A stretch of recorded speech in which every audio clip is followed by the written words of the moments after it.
Chapter 1119. In the face of Tang Zheng's roar, Qi Yu was incomparably excited. He said coldly, "Don't worry, I'll have them accompany you very soon. So go to hell." With a grab of the big hand, Tang Zheng found that his brain was firmly grasped by a force. It was incomparably painful, and his brain was about to explode. "Ah!" He screamed again, but it was no use. His eyes were wide open, as if they were about to explode. When the inner demons saw this scene, they were powerless. Despair appeared in their eyes. In the end, they directly turned their heads away, unable to bear to watch this scene, because their fate had fallen into a hopeless situation because of this. Tang Zheng felt that he was really going to die. There was no turning back. His brain was about to explode, and a crack appeared on his glabella. Suddenly, a golden light rushed out from this crack, dyeing the surroundings golden yellow. A majestic force soared into the sky. Qi Yu cried out in alarm and roared, "What's going on?" The inner demons hurriedly turned their heads, just in time to see this scene. They saw the golden light enveloping Tang Zheng's body, and the pain on his face actually weakened bit by bit. At Dragon's Might, the inner demons cried out in alarm. A glimmer of hope appeared in Tang Zheng's despairing heart. He felt his whole body relax. The golden light was actually gushing out from a dragon seal. Within the dragon seal, the golden dragon was vivid and lifelike. It shook its head and wagged its tail. With a dragon's roar, it rushed out of the dragon seal and swam around Tang Zheng's body. Immediately, Tang Zheng was enveloped in an intense golden light, exuding a mysterious aura. Seeing this scene, Qi Yu cried out, "What's going on?" Of course, he knew that Tang Zheng had the dragon seal, but he didn't think that the dragon seal would be of any use. In the end, he had great confidence in his Julie soul transfer formation. However, when he discovered this scene, he was a little at a loss. His eyes flashed with a complicated expression as he stared at Tang Zheng. He grabbed with his hand, but the power of the array was unable to deal with Tang Zheng. On the other hand, Tang Zheng's arms and legs grew at a speed visible to the naked eye. Qi Yu's eyes widened as he realized that something was wrong. However, he could only watch all of this happen helplessly. Just like Tang Zheng before, he was completely powerless to resist the power of the formation. The eyes of the inner demons lit up, and a smile gradually appeared on his face as he laughed maniacally. "Ha! Qi Yu, didn't you boast about your success? What about now? Ha! This young man is indeed extraordinary. The dragon god arts that he cultivates, even you didn't have the chance to cultivate it back then." Since ancient times, dragons had always been very mysterious. Even the ancient times were no exception. Of course, Qi Yu was not as lucky as Tang Zheng to be able to cultivate the dragon god technique. As for the mysteries and wonders of the dragon god technique, he knew nothing about it. You want to turn defeat into victory? Dream on. Qi Yu roared with indignation. His body flashed, and he attacked Tang Zheng with both of his fists. The terrifying power of his attacks caused the air to tremble. However, Tang Zheng did not move at all. He saw the two fists, but he was now entangled by the golden dragon and could not move at all. He could only watch as the fists grew bigger and bigger and came crashing down on his head. Roar! With a dragon roar, the golden dragon opened its mouth towards Qi Yu. A beam of golden light shot out of the dragon's mouth and blocked the two huge fists. Qi Yu's expression changed drastically, and he could not move forward anymore. A layer of golden light gradually appeared in Tang Zheng's eyes, and his arms and legs grew back. Suddenly, he found that he could move again. He threw a punch, and the golden dragon entwined around his arm. The dragon head and the fist merged into one, and a sword projection flashed, colliding with Qi Yu's fist. Boom! With a loud noise, Qi Yu staggered back and fell to the ground. The golden light on Tang Zheng's body gradually dissipated, and he returned to his original appearance. However, the golden dragon spat out a golden dragon pearl from its mouth. The golden light flickered, and a golden line was drawn out from the dragon pearl like a silk cocoon. It flew lightly to the top of Tang Zheng's head and slowly extended into the top of his head. In an instant, Tang Zheng seemed to have become transparent, and the golden line in his body could be seen clearly. At the same time, the ninth meridian in Tang Zheng's yuanying was completely formed. His cultivation improved by leaps and bounds, and he instantly reached the ninth stage of the yuanying realm.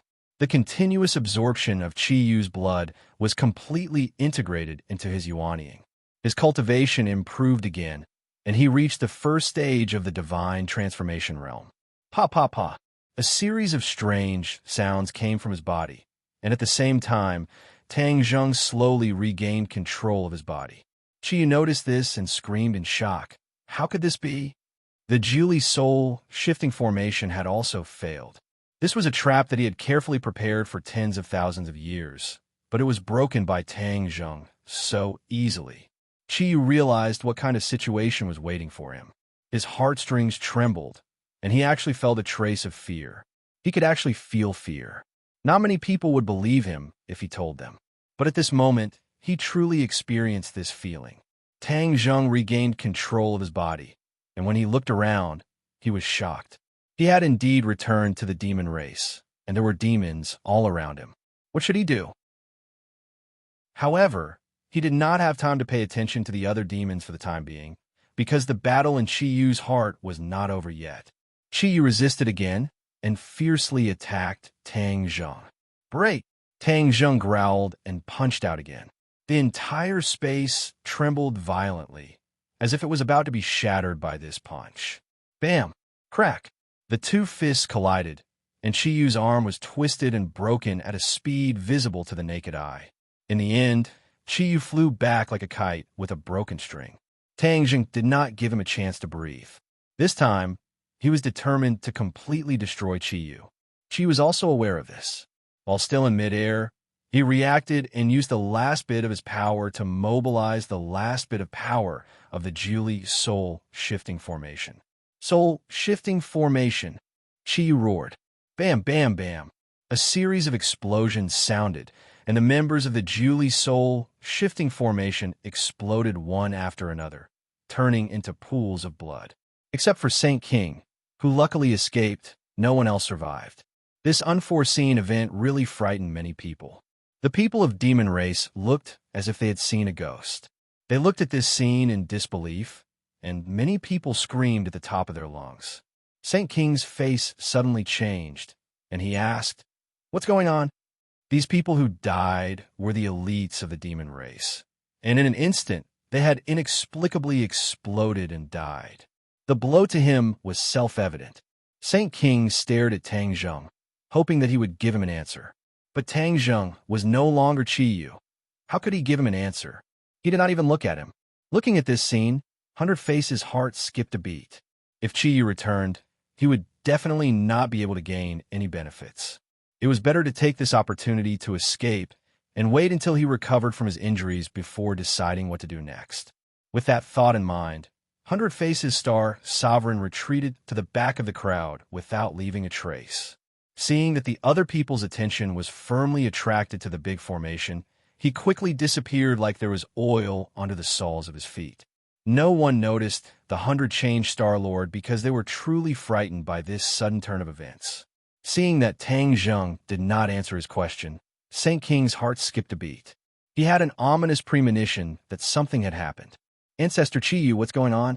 Saint King asked unwillingly. Tang Zheng's attention was completely attracted by the matter in Qi Yu's heart, and did not pay attention to Saint King. In Qi Yu's heart, when Qi Yu shouted that sentence, his whole body was suffused with a mysterious light, and then gradually became faintly discernible, like a cloud of fog. "Young man, quickly stop him. His soul is out of his body, and he wants to leave your body." The inner demons were experienced and knowledgeable, and immediately saw through Qi Yu's thoughts. Tang Zheng nodded fiercely, tipped his toes, and rushed toward Qi Yu, shouting, "Stop!" Qi Yu glared at Tang Zheng fiercely and hysterically roared, "Tang Zheng, I won't let this go. You wait for me." Just as Tang Zheng's fist was in front of Qi Yu completely faded and disappeared without a trace. Sigh, he succeeded. His soul is out of his body, truly leaving your body. The inner demons sighed regretfully. Tang Zheng's attention shifted to the outside world and saw a green gas rising from the top of his head, flying into the air. Soul, out of body. The sage immediately cried out in alarm as he recognized this scene. I'm Chi Yu's soul. Quickly help me. A voice appeared out of nowhere, giving everyone a fright. Saint King had a flash of inspiration and understood what was going on. He took out a treasure box and hurriedly said, Ancestor Chi Yu, quickly come in. The treasure box lit up with a ray of light, and the green gas was sucked into it. Tang Zheng saw this scene, but he did not have time to stop it, because all of this happened too quickly. Chi Yu didn't die. Tang Zheng fiercely clenched his teeth and stared at the treasure box, wishing he could immediately rush over and snatch it back. Kill this brat. Chi Yu's voice came from the treasure box. He was only a strand of soul and could not take the initiative to attack people, so he could only give orders to the other demons. Saint King also understood.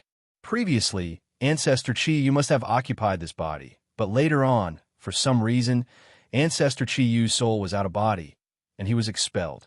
Saint King's gaze towards Tang Zheng also changed. To be able to expel Chi Yu from his body, perhaps even he himself was unable to do this. This brat's cultivation did not seem high. It was truly strange. Could it be that Celestials were all so extraordinary? Saint King could not understand Tang Zheng, but since Chi Yu had given the order, he could only carry it out. Thus, he hurriedly ordered his subordinates, kill him. Some of the demons did not react. Weren't they so respectful to this person just a moment ago? Why did they want to kill him now? These doubts flashed through their minds, but the demons still attacked Tang Zheng. Chapter 1120. Demon Clan rushed over. Tang Zheng waved his hand, and the War Soul sword on the ground flew into his hand. However, the War Soul sword started to tremble violently, as if it could leave his hand at any time. Pinnacle Novel. Tang Zheng frowned. Previously, the War Soul sword was controlled by Chi Yu, but now, it seemed that the War Soul sword was still under Chi Yu's control, and he was actually unable to communicate with the War Soul sword. Of course, he could not let the War Soul sword return to Chi Yu's hands. With a thought, he kept the War Soul sword into the Sumeru world, cutting off the connection with Chi Yu. He immediately took out the heaven-shocking bow and the sun-shooting arrow, bent the bow, and knocked the arrow. With a whoosh, the sun-shooting arrow flew out, piercing through the bodies of the few demon clanness at the front, and then whistled through the crowd. Puff, puff, puff, blood splattered everywhere as people fell under the sun-shooting arrow.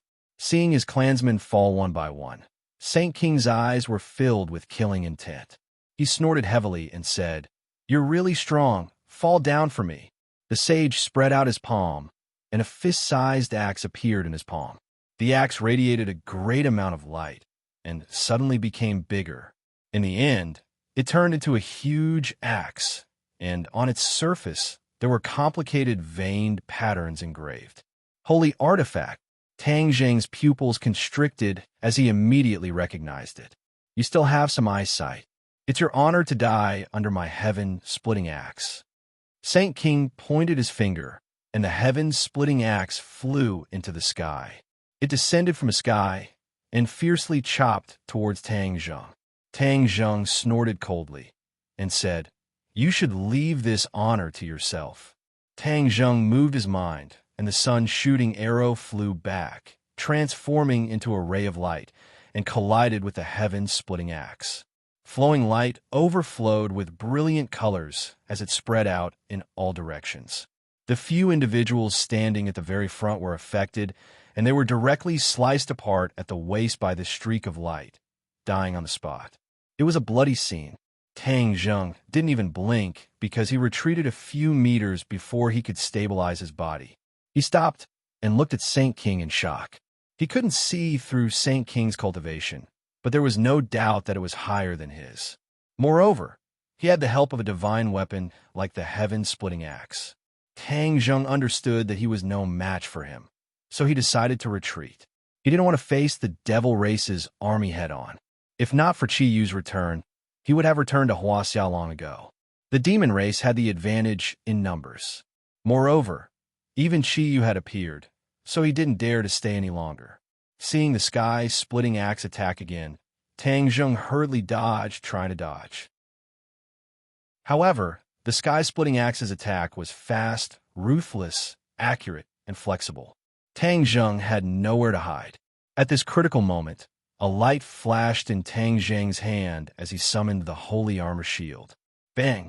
A sound wave spread in all directions, and Tang Zheng flew far away like a cannonball. He landed heavily on the ground and spat out a mouthful of blood. Saint King's strength was too strong, and Tang Zheng was no match for him at all. He leaped up like a carp and got up again. He rushed toward the cliff not far away and jumped off the cliff. Whoosh! The war soul sword flew back into his hand at the speed of lightning. Splash!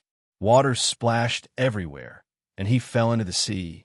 Saint King also caught up, but looking at the boundless sea, he stomped his feet unwillingly, but there was nothing he could do. How useless, you actually let him escape. Chi Yu's voice sounded again, and he reprimanded sternly. Saint King lowered his head and didn't dare to refute. A person's name, a tree's shadow. Although Chi Yu was only left with a strand of soul, Saint King still didn't dare to disobey him. Ancestor, what should we do next? What about that 100 Faces Star-Lord? Chi Yu didn't answer, but asked instead. The sage's heart skipped a beat, and he raised his eyes to look around. There was no sign of the 100 Transformations Star Sovereign. His face immediately turned gloomy like a piece of black charcoal, and he said, "How cunning. I actually let him escape." "Oomph, both of them escaped. Fine. As long as you guys return, it's only a matter of time before we catch them. With Ancestor here, dealing with them is a piece of cake." Saint King said flatteringly. Chi Yu hadn't enjoyed such treatment for many years. When he was in Tang Zheng's body, he was squeezed until he was choked. However, when he thought of Tang Zheng, Chi Yu was very dissatisfied. This was because Chi Yu's heart stayed in Tang Zheng's body, which was definitely convenient for Tang Zheng. Chi Yu's heart contained too much power and energy. If Tang Zheng completely digested it, his cultivation would definitely rise to another level. In addition, he was only left with a strand of soul. Even if he was reborn, his cultivation would be greatly reduced, and he couldn't be compared to his peak in the past. All in all, the current situation wasn't what he wanted. He carefully planned for so long, but in the end, it ended up like this. Just thinking about it made him angry. First, tell me what's going on in Beyond Heaven.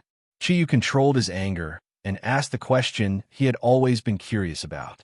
In the past, before Mount Bujo was broken, he sent many people to explore Beyond Heaven, but these people didn't return, and they didn't bring back any news at all. This matter had always been a regret for him. Now that the Devil Clan had returned, the matter of Beyond Heaven was naturally no longer a secret. Although Saint King didn't know why Chi Yu was so eager to know the situation in Beyond Heaven, his face became bitter when he recalled the various things in Beyond Heaven, and he resentfully explained. As Chi Yu listened, he felt that it was inconceivable, and even exclaimed, Tang Zheng emerged from the sea. He had been swimming for a long time, and was very far away from the Devil Clan. His expression was very solemn. Now, not only had the Devil Clan returned, but even Chi Yu had also left his body and obtained freedom. Now that the Devil Clan and Chi Yu were together, it was obvious that nothing good was going to happen. In the past, he didn't have a strong impression of Chi Yu. Although he had always been wary of him, this time he realized that he had really underestimated him. Ordinary people couldn't guess Chi Yu's thoughts, and he was vicious and merciless, definitely not inferior to the 100 Faces Star-Lord, perhaps even surpassing him. Tang Zheng couldn't guess what he was going to do next, but it was definitely not something good. Moreover, the Devil Clan had returned with the hatred of the past, so they were going to go all out, and this world was going to be completely chaotic. Young man, quickly let me out. I'll help you deal with Chi Yu, the inner demon suddenly said. You have a way to deal with him? Of course. Back then he and the Yellow Emperor painstakingly sealed me. You should know that I'm a threat to him.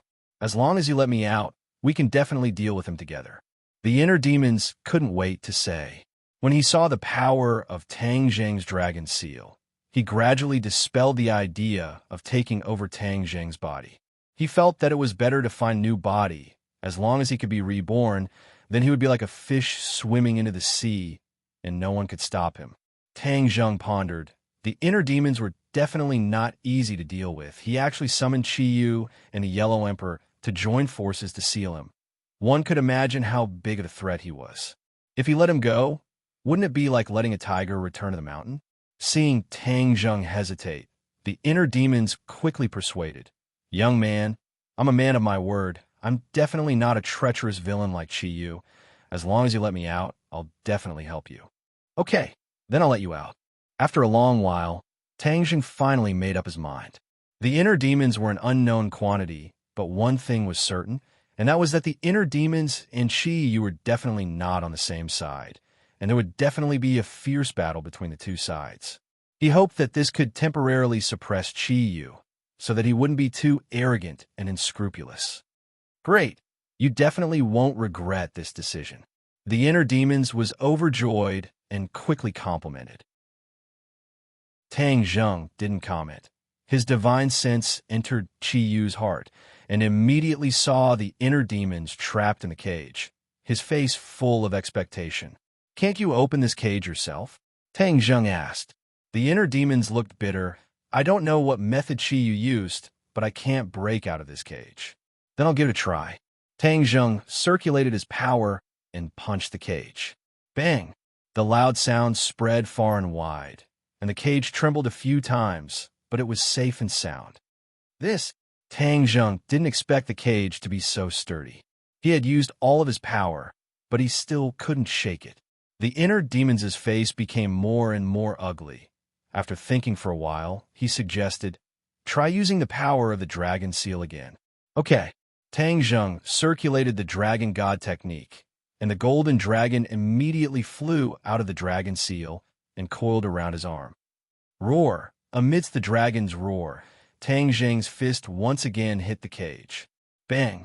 The sound was louder, and the trembling was more intense, but in the end, the cage still steadily stopped, and there was no sign of it being damaged. The inner demons rolled his eyes and almost fell to the ground, exclaiming, Impossible! How is this possible? There must be a way to open this cage. Tang Zheng remembered Qi Yu's words and said, Qi Yu once said that other than him, no one else can open this cage. The inner demons shook his head and said, Impossible! That was just a trick he used to scare people. There must be another way. Tang Zheng shrugged and said, I've already tried. You saw it too. I can't open the cage, so I can't let you out. Tang Zheng said that this was the will of the heavens, although he wanted to use the inner demons to suppress Qi Yu, but now it seemed that this beautiful hope had been shattered. In fact, this wasn't necessarily a bad thing. After all, the inner demons was an unknown factor, and if he was more dangerous than Qi Yu, then he would have no chance of winning against two powerful enemies. He withdrew from Qi Yu's heart and looked in the direction of the island nation. The wind had long since faded, and there were no dark clouds. Perhaps the rest of the world still didn't know that the island nation had changed, that this country had already perished, and that the people living on it were a group of even more ferocious people. My family definitely doesn't know about this news. I must immediately inform them and let them be fully prepared. The demon race definitely won't just stay on this tiny island nation. They will definitely return to Huaxia. Chapter 1121. A person flew over from the sky. Her white clothes fluttered in the wind, making her look like an otherworldly fairy. Whoosh!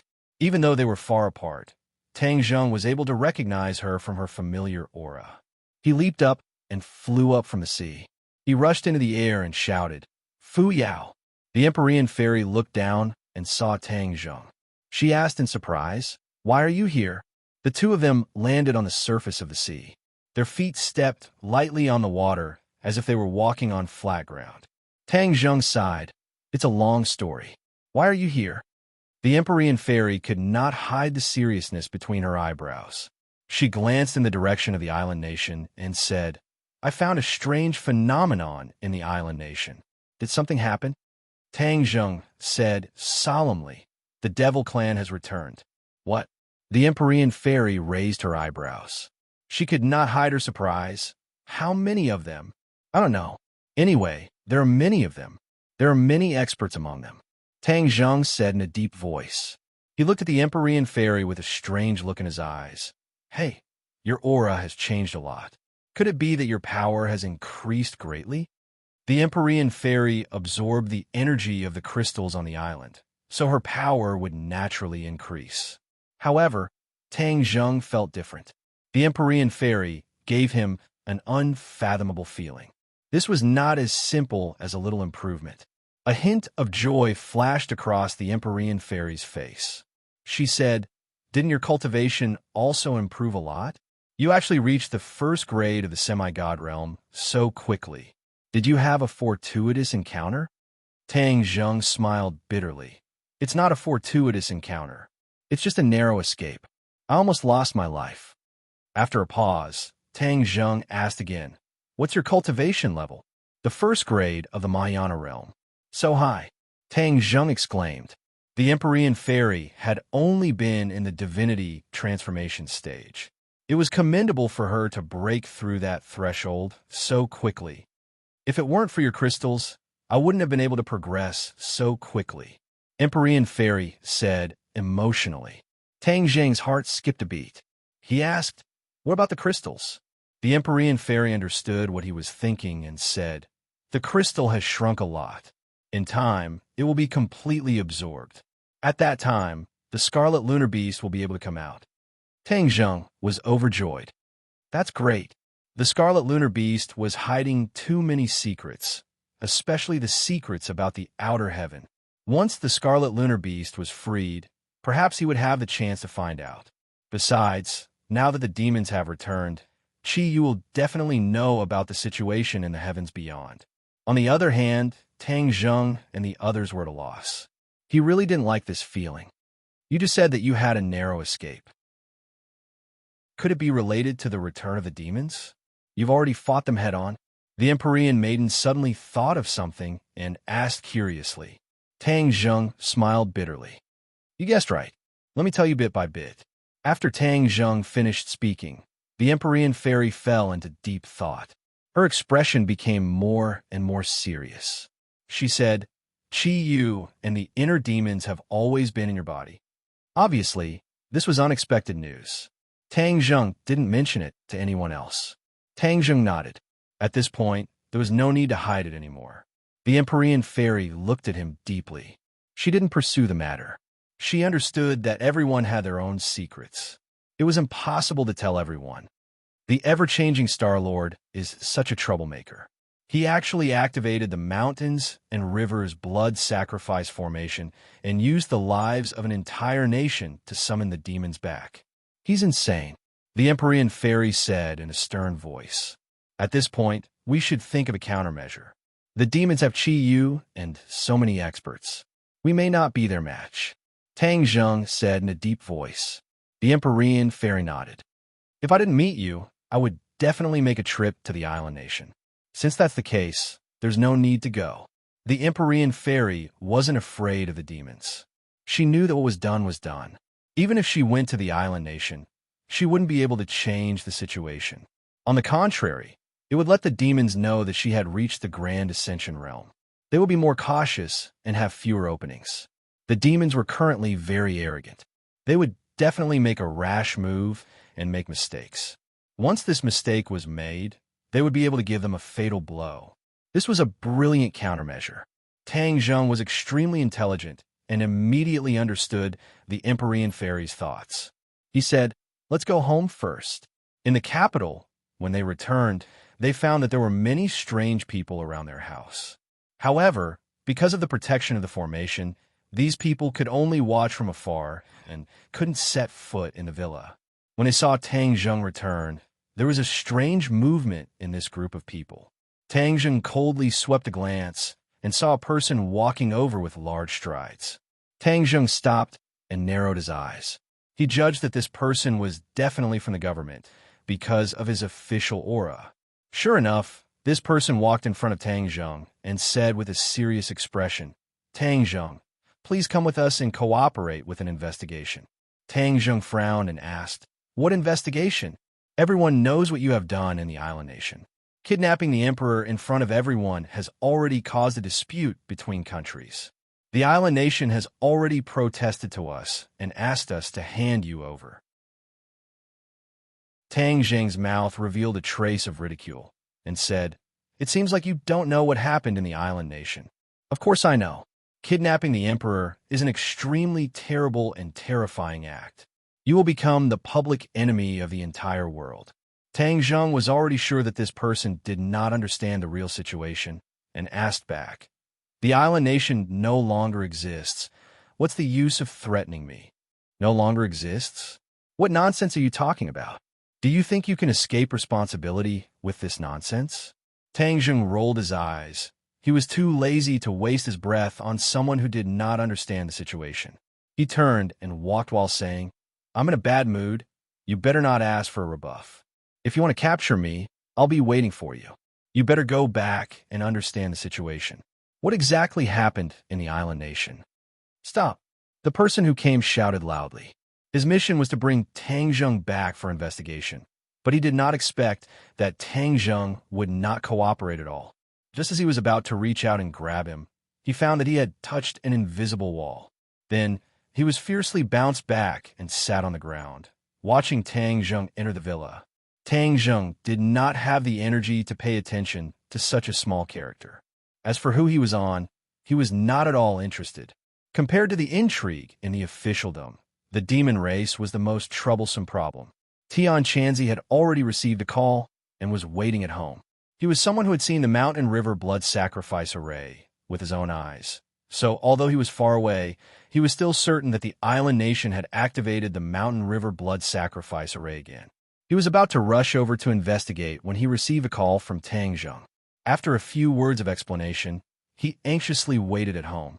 He paced back and forth, the floor almost cracking from his footsteps.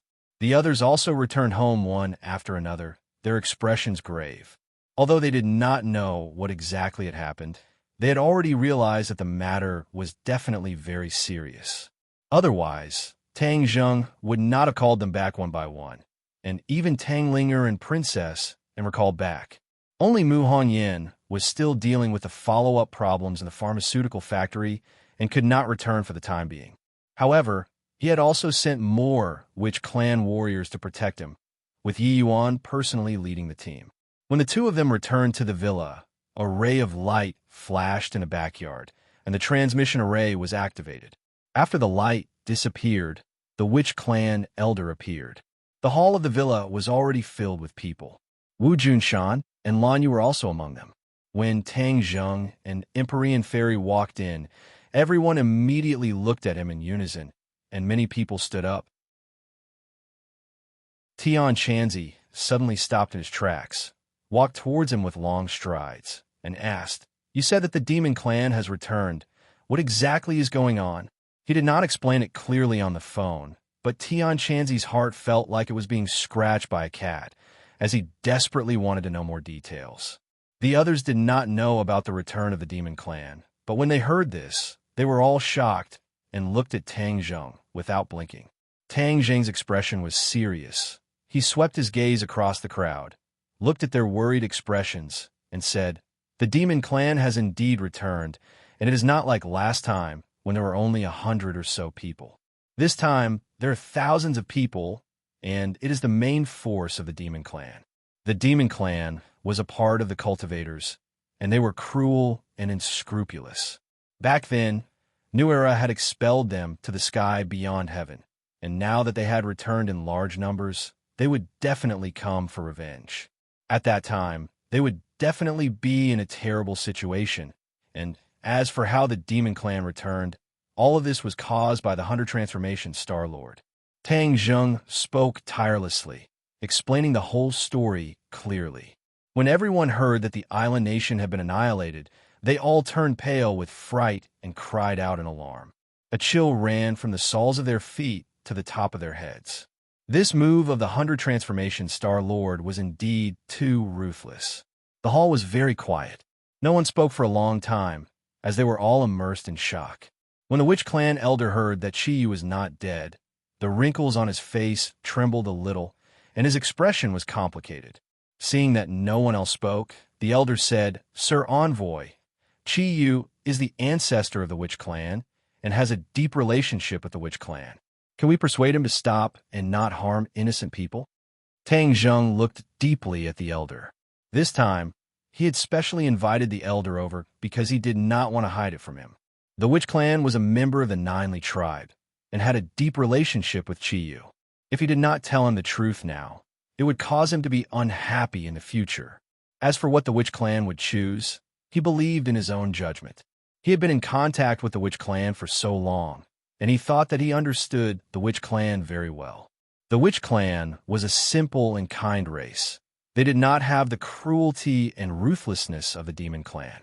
Furthermore, the elder was a kind-hearted person. The elder was nervous. Seeing Tang Zheng look over, he hurriedly added, "Sir Envoy, I will take the initiative to go and talk to him." Chapter 1122.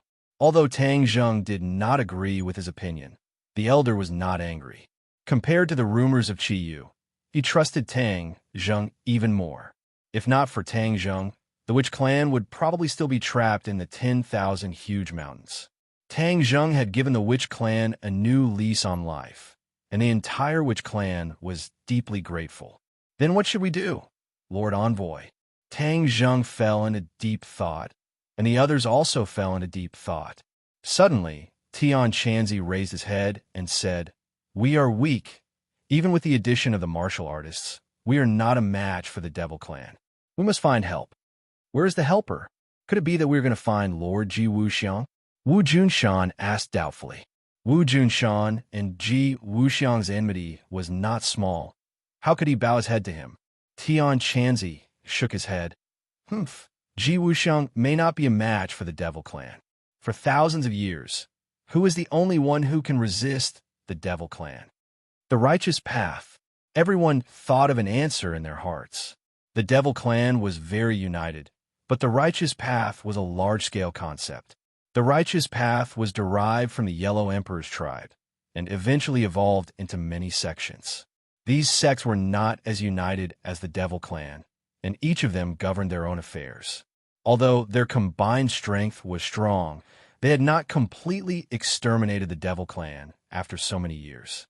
Tian Chanzi's original sect, Kingsman, was one of the righteous sections. Tian Chanzi was naturally a member of the righteous path and naturally thought of this countermeasure. However, everyone knew that the righteous path had been expelled to the sky beyond heaven.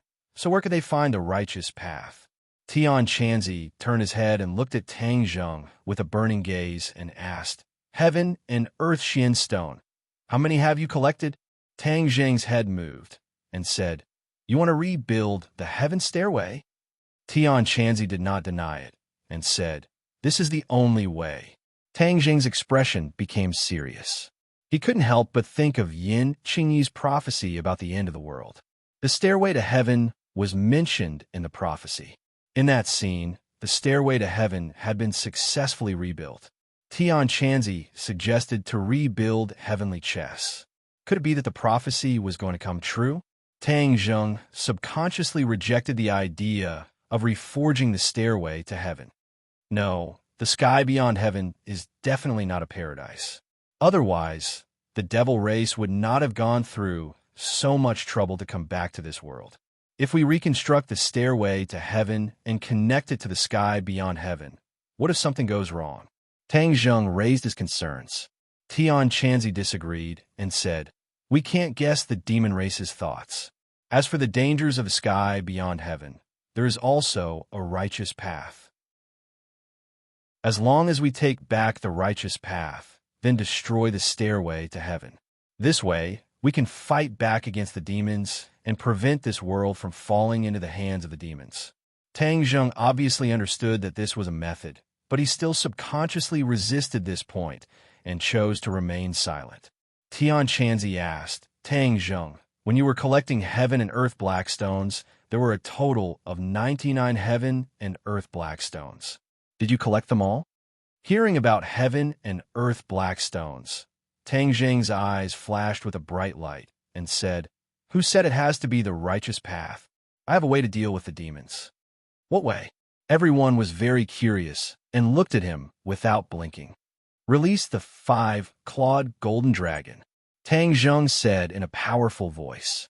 This sentence gave everyone a fright. Many people's faces changed, and many more people revealed doubtful expressions. One of them was Princess, and she did not know that there was a dragon in the Imperial City. Absolutely not. The 5-clawed golden dragon is not a small matter. This is a divine beast. If it goes out of control, it will cause more harm than the demons. The mysterious Maiden of the Nine Heavens said thoughtfully, "That's one way."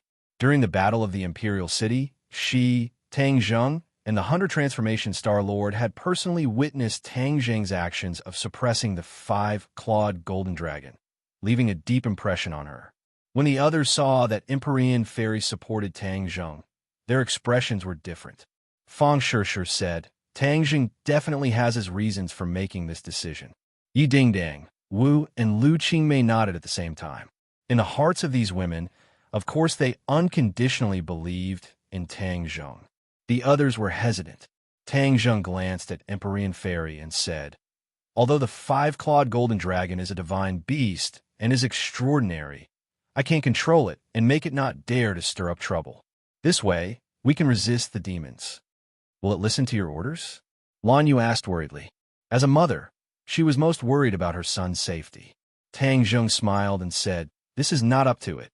The 5-clawed golden dragon's brain had his soul imprint. Even if it wanted to resist, it could not. Moreover, the 5-clawed golden dragon still needed him to escape, so it was even more impossible for it to go against Tang Zheng's wishes. In addition, there were still heaven and earth profound stones buried under the Imperial City. Once he released the 5-clawed golden dragon, he could naturally take out the heaven and earth profound stones. The other heaven and earth profound stones were buried around the Tree of Life. Then he would have all 99 heaven and earth profound stones. Even if he really wanted to reforge the stairway to heaven, he could do it. Of course, reforging the heavenly chest was a last resort. He would not make this decision until the very last moment. You can rest assured, although the 5-clawed golden dragon is powerful, it must listen to Tang Zheng. Empyrean Fairy testified for Tang Zheng. Tian Chanzi looked left at Tang Zheng, right at Empyrean Fairy, and resentfully said, "Since that is the case, then we can give it a try." The others pondered for a while and nodded in agreement. "Tang Zheng, do you need me to do anything? I can ask my father Emperor for help." And suddenly said, "Not at the moment. How are your jewels coming along?" Tang Zheng casually asked, and his face lit up with joy and said, "We have already held a small-scale auction and sold for a high price. Later on, we will hold a large-scale jewelry exhibition and auction. It will definitely sell for an even higher price. What do you want to do with this money?" To be honest, when Tang Zheng handed over so many jewels to, and without saying anything, and was also a bit overwhelmed. Even if she was a princess and had seen countless treasures, she was still shocked by the actions of a tycoon like Tang Zheng. She was ecstatic, not because of the jewels, but because of Tang Zheng's trust. Therefore, she worked very hard to sell these jewels, hoping to sell them for a good price. "You can discuss the money with Director Mu," Tang Zheng said indifferently. He didn't intervene in business matters. So much money was of no use to him. Of course, he had to hand it over to Mu Hongyan to manage, and nodded, indicating that she understood. "Everyone, try not to go out during this time. With the protection of the Great Array, our safety can be guaranteed for the time being. But without the Great Array, it won't be so easy. Linger, you also stay here. You have worked hard for a long time to hold the concert. Now, just treat it as a vacation." Tang Zheng said. If it weren't for everyone's safety, it would be impossible for him to call everyone back. "Should we inform the government about this news?" Lan Yu asked. "Previously, the government sent people to take me away for investigation. I've already instructed them, so they will naturally investigate." Tang Zheng said, "If this news is spread, it will definitely cause panic in society. I don't know what kind of chaos the world will become." Tang Zheng sighed. "This is an unavoidable problem. The return of the demon race and the destruction of the island nation. This is something that cannot be hidden from the public. Even if the government deliberately hides it and builds a wall to deceive the public, this is only a temporary method. The public will eventually know the truth. If society is in chaos, it will not be good for the public. Hearing this, everyone's mood became more and more depressed. At the same time, there was a picture in front of the chief. This was the satellite image taken by the near-Earth satellite. It was the image when the Mountain River Blood Sacrifice Array was activated. Black clouds covered the sky, and a huge black hole appeared in the dark clouds. A group of people appeared out of thin air and then descended. After the black clouds dissipated, the ground was a mess. It was as if a typhoon had passed through. It was dead silent. Among the ruins, many broken limbs could be faintly seen. Blood flowed like a river. It was like hell on earth. Other than the demon race that had descended, there was no one else. The hundreds of millions of citizens of the island nation had disappeared. Even though they were only looking at the photo, a gust of cold air could be felt through the photo, making them shudder. The chief shuddered and shook his head. He reprimanded. The demon race has descended. The island nation has been destroyed. Why didn't you have any information beforehand?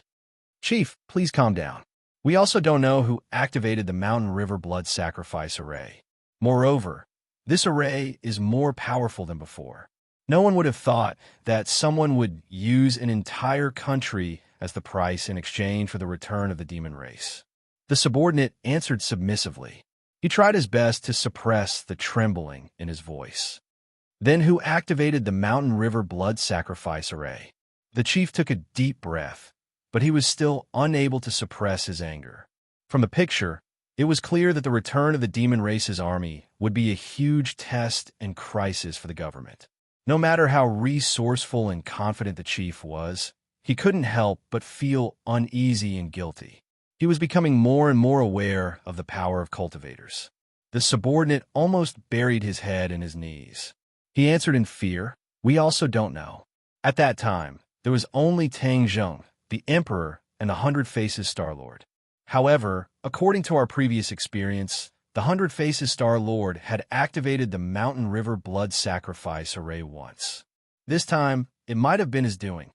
The satellite images were taken intermittently. They could only see the general sequence of events. The specific details couldn't be seen clearly. The chief's eyes flashed. He retorted, "We didn't see it with your own eyes. How do you know it must be him?" The subordinate was stunned. He couldn't understand the chief's thoughts. He stared at him blankly, not knowing what to do. The chief's finger moved around the picture. Suddenly, it stopped on Tang Zheng. He said thoughtfully, "Can it be him, Tang Zheng?" The subordinate was stunned. He was really shocked by this sentence. Didn't Tang Zheng always oppose the Mountain River Blood Sacrifice Array? Why would he go to Japan to activate the array formation? Why would he do something so out of character? Of course, he didn't ask this question. He wasn't stupid. He immediately understood the chief's thoughts. Chapter 11:23. The subordinate understood and looked at the bureau chief in awe. He couldn't help but feel pity for Tang Zheng. There were probably not many people in the world who were more wrong than him in this unexpected calamity. Is an element of. He could foresee what awaited Tang Zheng next. The other countries and forces will definitely know about this news. If you spread it out like this, the remnants of the island nation will definitely seek revenge on him, the bureau chief said coldly. Yes, bureau chief. The subordinate accepted the order and left. A cold light flashed in the bureau chief's eyes. He was filled with murderous intent as he muttered to himself, "Tang Zheng, you only have yourself to blame. Who asked you to go against me time and time again?" Clap, clap. A round of applause suddenly sounded. The bureau chief was so scared that his whole body trembled. He bounced up from the chair as if he had been electrocuted and exclaimed, "Who is it?" He turned his head abruptly and saw a person standing behind him. Ji Wuxiang. The bureau chief's pupils constricted as he stared straight at the other party. His expression became very stern.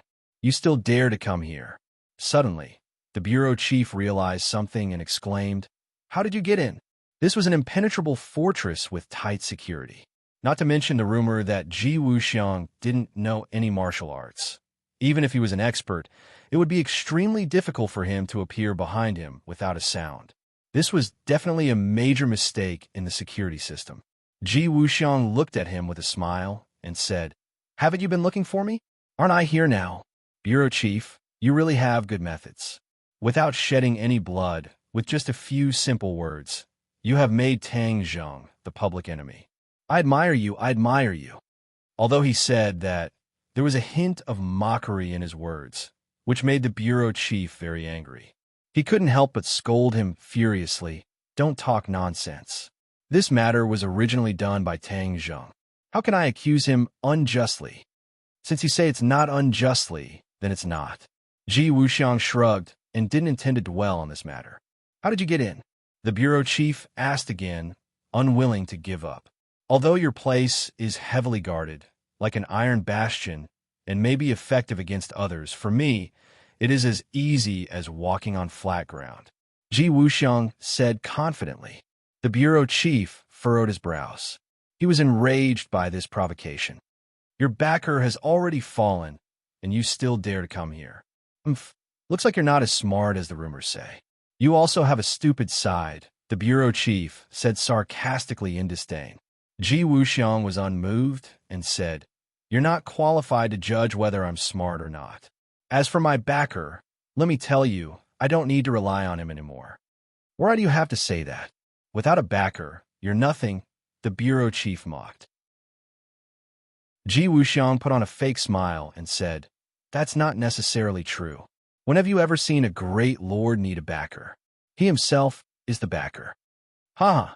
You dare to compare yourself to the Azure Dragon Hall Great Lord?" Ji Wuxiang was unmoved and sighed, saying, "Looks like you really don't understand the current situation. You've been looking for the Great Lord's whereabouts, haven't you?" The bureau chief's eyelids twitched, and he asked, "You know where he is?" The bureau chief was very curious about the Great Lord's whereabouts.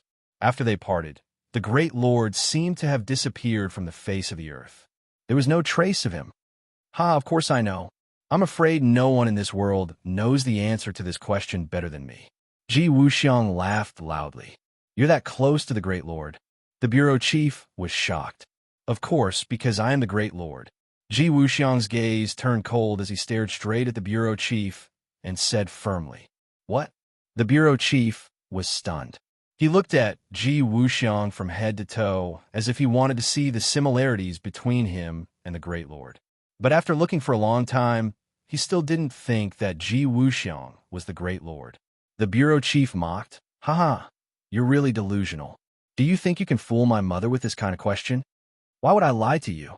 Ji Wuxiang shook his head and said emotionally, "I'm here to find you to cooperate." What qualifications do you have to cooperate with me?" The bureau chief said disdainfully and suddenly pressed the alarm beside him.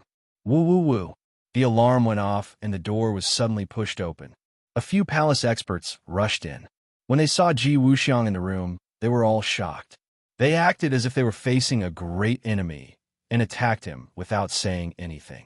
Ji Wuxiang didn't even turn his head. He didn't even need to look with his eyes. His finger lightly tapped the air a few times. Bang, bang, bang. A few palace experts were thrown out one after another. They fell to the ground pathetically and couldn't get up again. The bureau chief looked at Ji Wuxiang as if he had seen a ghost and said, "How are you so powerful?" Ji Wuxiang casually sat on the chair and looked straight at the bureau chief. He asked in return, "Why can't I be so powerful? Didn't I already tell you just now? I am a great lord." The bureau chief's expression kept changing. He didn't believe this at first and thought it was nonsense. But after seeing his actions just now, he was more and more convinced that he was the great lord.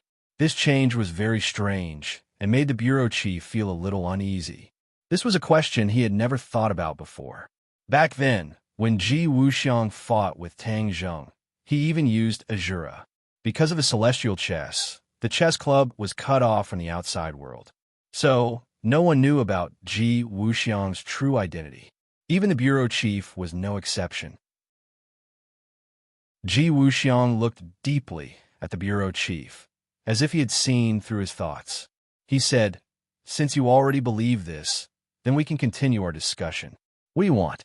The bureau chief's expression kept changing as he asked, "Didn't I tell you before?" "Cooperation," Ji Wuxiang said lightly. "Cooperation in what way?" The bureau chief's vigilance towards Ji Wuxiang had reached an unprecedented level.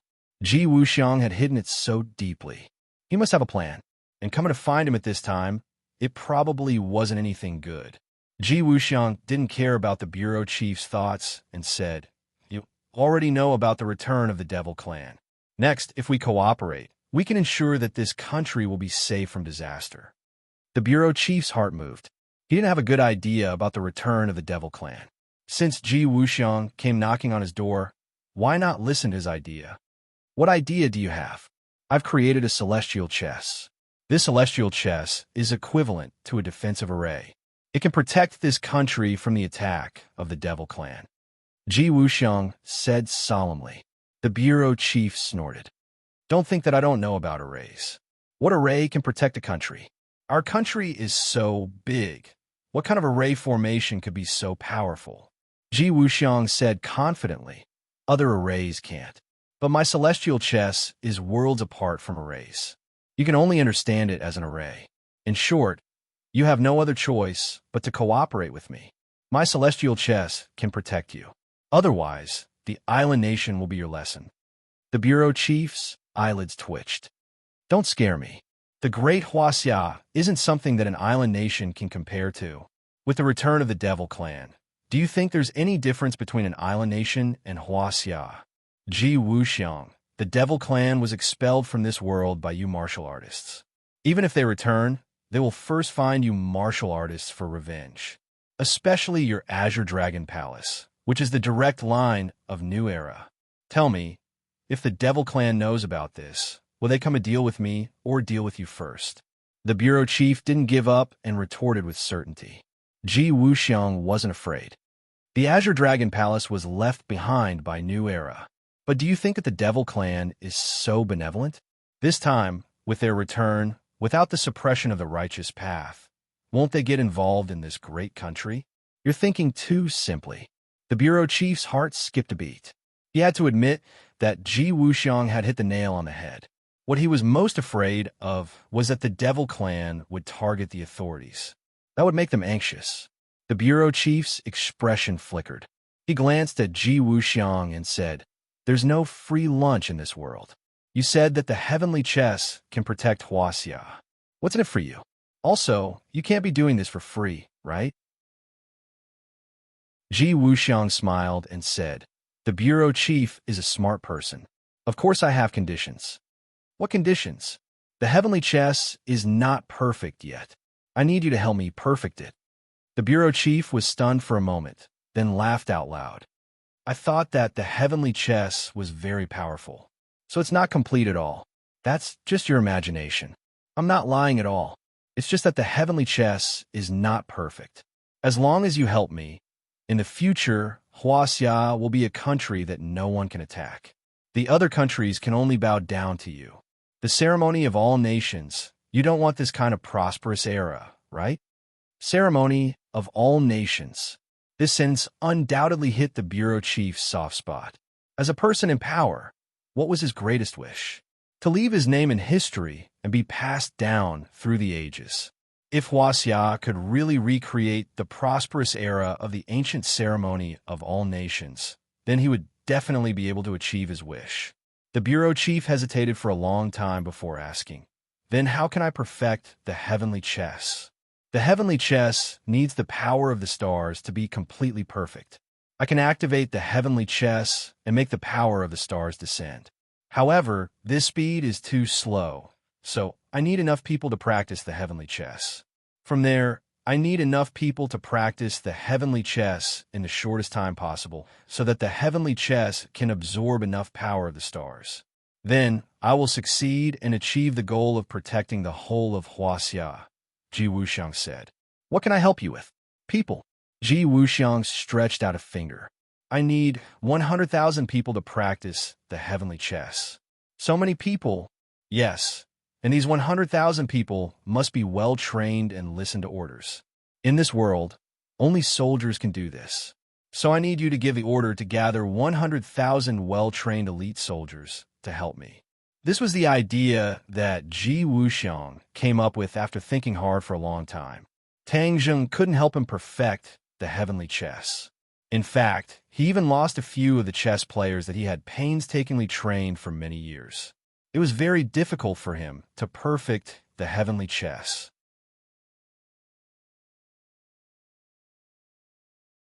Chapter 1124. The bureau chief looked at Ji Wuxiang in shock. He didn't expect him to be so whimsical as to have designs on the military. Pinnacle novel. Ji Wuxiang looked at the bureau chief meaningfully. He believed that the other party couldn't reject his condition because the bureau chief had no other choice. Finally, the bureau chief pondered for a long time, then said, "Okay, I promise you, but I must control heavenly chess." Ji Wuxiang didn't mind at all. "I asked you to send people to practice heavenly chess. I don't have any intention of keeping it to myself. In the future, we will need heavenly chess to protect this huge country. You should naturally control it." The bureau chief stared at Ji Wuxiang. He didn't completely believe him. But since Ji Wuxiang needed his help, then naturally he couldn't completely guarantee the secret. Once he gave the order, there would naturally be people who would discover the secret of heavenly chess. Even if Ji Wuxiang had ulterior motives, the bureau chief wasn't afraid at all. Ji Wuxiang sneered in his heart. He had long seen through the bureau chief's thoughts. He thought disdainfully, "If the secret of heavenly chess could be discovered so easily, then why would I spend so many years researching it?" Both of them had their own thoughts. They could be considered to have reached a preliminary cooperation. "How are you going to deal with Tang Zheng?" Before leaving, Ji Wuxiang asked curiously. The bureau chief sneered and said, "After the truth is announced, the world will naturally have a judgment of him. As for what the world will do, that's not something I can control. Why would I need to interfere? Borrowing someone else's knife to kill." Ji Wuxiang sneered in his heart, but didn't say it out loud. He didn't believe that Tang Zheng would be defeated so easily. But as long as Tang Zheng's energy was restrained, then he would have enough time to perfect heavenly chess. Actually, Ji Wuxiang wasn't in such a hurry to perfect heavenly chess, but 100 Change Star Lord activated the Mountain River Blood Sacrifice Array and summoned the demons back, disrupting his steps. He had no choice but to bring it forward. 100 Change Star Lord, this troublemaker, colluded with the demons. I'm afraid he will be even more arrogant. Ji Wuxiang did not know that the 100 Change Star Sovereign had already escaped from the demon race, and that the person in charge of the demon race was Qi Yu. Huaxia wasn't the only country that noticed the changes in the island nation through satellite surveillance. Other countries also noticed it one after another. Shocking photos were released one after another. In addition, the day before, Tang Zheng had kidnapped Emperor Hirohito in front of everyone. Immediately, all the spearheads were pointed at Tang Zheng, believing that he was the culprit behind the destruction of the island nation. His name immediately resounded throughout the world, but it was not a good reputation, but a notorious one. He was like a rat crossing the street, and everyone wanted to beat him. Many countries issued harsh condemnations one after another. Among them, the Atlantic Empire's words were particularly sharp, directly classifying Tang Zheng as the public enemy of humanity, the biggest leader of the terrorist group that was eliminated a few years ago. Huaxia was also unwilling to be left behind.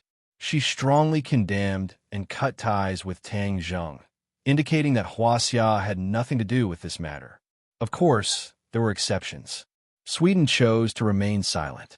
However, the King of Sweden immediately called to ask about the whole story. Seeing that Sweden did not add insult to injury, Tang Zheng did not hide anything.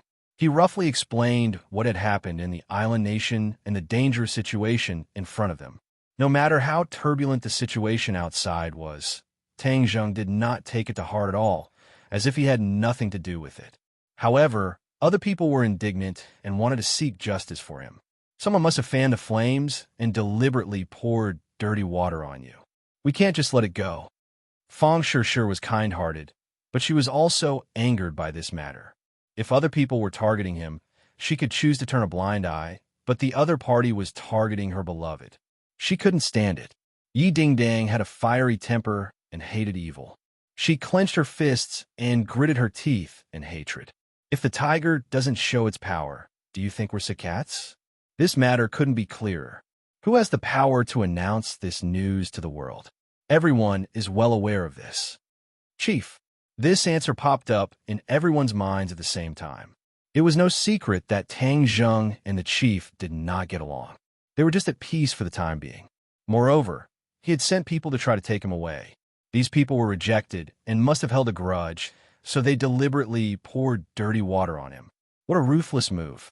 Everyone had the same thought in their minds.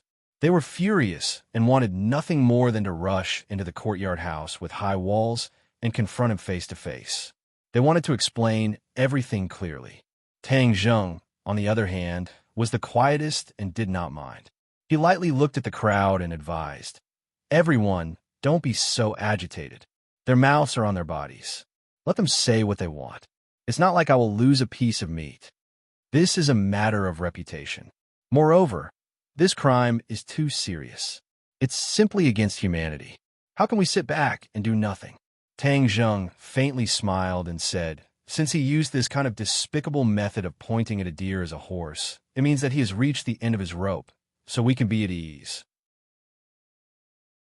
Even though everyone admitted that Tang Zheng's words made sense, they still couldn't swallow their anger. Lan Yu stood up and said, "I'll go settle the score with him. He dares to slander my son. I think he doesn't want to live anymore." In the eyes of a mother, no matter how great her authority was, it was still zero. How could she possibly be afraid? Wu Junshan gave Tang Zheng a deep look but did not say anything. Tang Zheng wanted to persuade him again, but he saw someone push open the door and walk in. Why are you guys here?" The people who came were Yin Potion's family and Qin Batian. Their expressions were extremely serious, as if the sky was about to collapse. Looking at the crowd, sitting in a circle, their expressions became even more serious. "Young Master Tang, did you hear the rumors outside? What exactly is going on?" Yin Patian asked impatiently. "Sit down first, we'll tell you slowly." Tang Zheng pointed to the sofa and said calmly. The few of them looked at him curiously and solemnly. They sat down and listened to Tang Zheng's tireless explanation of the situation. The few of them were shocked, and Yin Patian immediately jumped up from the sofa. "You said the demon clan has returned?" Tang Zheng nodded. 100 transformations, Star Lord summoned back the demon clan. Yin Patian sucked in a breath of cold air and said, "This person is really a madman. Isn't it like the rumors say that you destroyed the island nation? Am I that crazy?" Tang Zheng laughed bitterly. The few of them subconsciously shook their heads.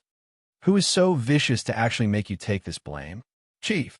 Yi Ding-dang could not wait and blurted out. "Him?" The few of them looked at each other. "Don't worry. This is a sign that you're at your wit's end." Tang Zheng said, "Young Master Tang, you are magnanimous. You can ignore it, but this is a big matter.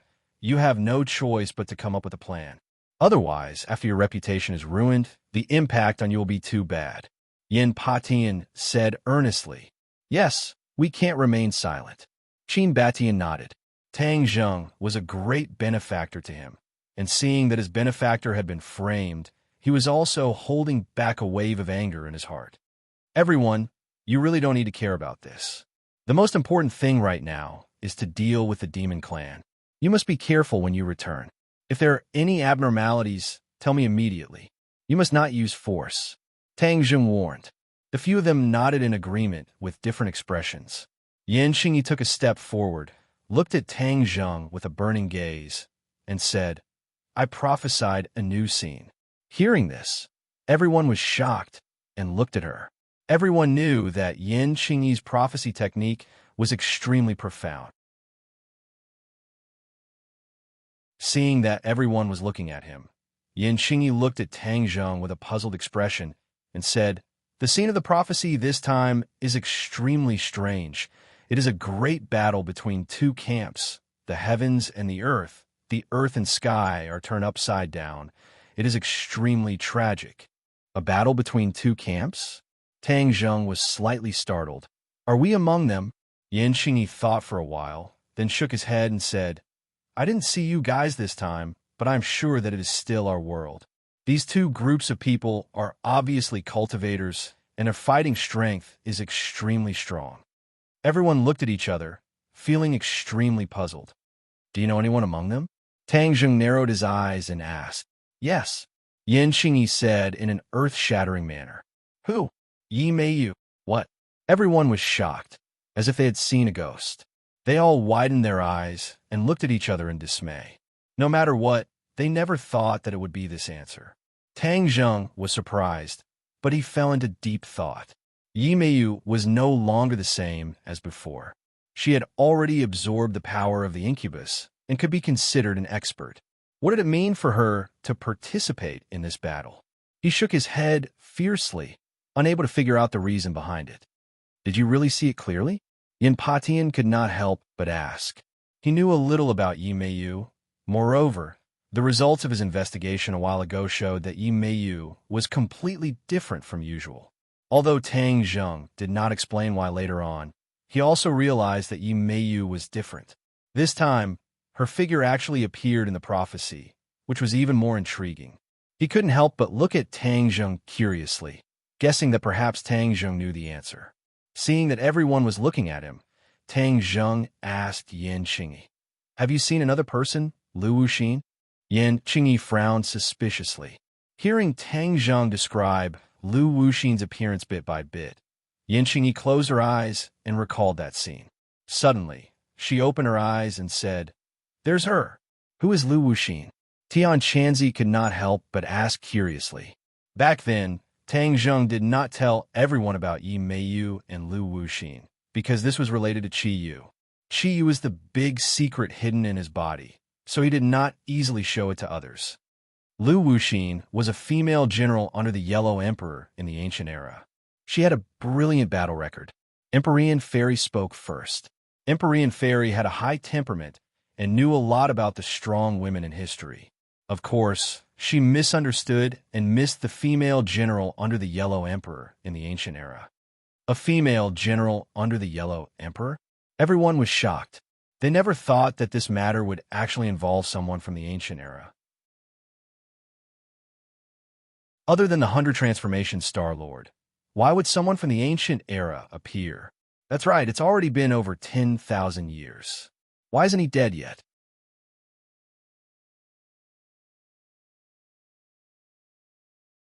Chapter 1125. It's a long story. Lu Wuxin didn't live for more than 10,000 years, but her soul was imprisoned in the desolate heavenly tomb back then. Later on, when the restrictions of the desolate heavenly tomb were broken, her soul escaped. Later on, she found someone to possess and reincarnate, reappearing in the world. The Pinnacle Novel. Tang Zheng explained. Tian Chanzi raised his eyebrows and suddenly realized, so that's how it is. Could it be that many of the things that escaped back then are going to appear? Perhaps. Since the first one has appeared, then there must be a second one. I have already ordered everyone to gather all the relevant information. I believe there will be a result soon. What's going on with Yi Meiyu? Yi Dingdang asked curiously. Tang Zheng explained the cause and effect once again, causing everyone to sigh. Yi Xuanji has always used Yi Ku, but now it seems that Yi Meiyu has reached a higher level, and the Ye family situation will definitely change. Yi Meiyu is even more unreasonable than Yi Ku. The key is that there is still Lu Wuxin, so we have to be careful of the Ye family. Tang Zheng warned. Yin Patian and Qin Batian nodded at the same time. Then what does my prophecy mean? Is there really going to be a great battle? Yin Qingyi asked. Since Lu Wuxin is fighting with the other side, then do you remember that there is such a person in the other camp? Tang Zheng still remembered the Saint King of the Demon Clan and described his appearance. Yin Qingyi was wild with joy. Yes, there's him. Tang Zheng's head trembled, and his expression changed slightly. Empyrean Fairy had an idea and asked curiously, could it be that this person is from the Demon Clan? Since Lu Wuxin was fighting with others, then who else in this world could make Lu Wuxin hate them so much? It could only be the Demon Clan. After all, the Demon Clan had evolved from the Ninely Clan. Demon Clan, is that true? The others asked one after another. Tang Zheng let out a long sigh and said, in the ancient times, there was an earth-shattering battle, the Battle of Zhuolu. Qi Yu was defeated, and the Yellow Emperor was victorious. Thus, Huaxia's orthodox inheritance was established. Now that tens of thousands of years have passed, could it be that the two sides are going to fight again? The meaning of this sentence was clear enough. The other camp was undoubtedly the demon race. Could it be that this enmity that had existed for tens of thousands of years was going to be settled in the future? If that's really the case, then Lu Wuxin must have gathered his old subordinates, because many of the souls that escaped from the prehistoric heavenly tomb were Yellow Emperor subordinates. Empyrean Fairy said with certainty. No one retorted. It was obvious that they believed this judgment. If Lu Wuxin were to gather his former subordinates to fight against the demons, wouldn't my previous precautions be unnecessary? Tang Zheng thought to himself. He originally wanted to collect information on the anomalies in various places and then capture all of these souls in one fell swoop to prevent them from harming the common people. Now that the devil race had returned, these souls had become a force against the devil race after their rebirth. Lu Wuxin will definitely have a way to gather these old subordinates. I just don't know what method he will use. Seeing that Tang Zheng was silent, everyone looked at him at the same time and asked, "Then what should we do?" Tang Zheng raised his head, looked at everyone, and said, "Everyone, don't worry. Since these two forces are going to fight, the sandpiper and clam will fight, and the fisherman will reap the benefits, which is better than we expected." Seeing that Tang Zheng was so confident, everyone heaved a sigh of relief. Everyone disperse. Just pay more attention during this period of time. Tang Zheng waved his hand and said. Everyone dispersed, and Tang Zheng also left his home alone, heading towards the imperial city, since he had decided to release the 5-clawed golden dragon. Moreover, he had promised it that he would release it once his cultivation reached the semi-god stage.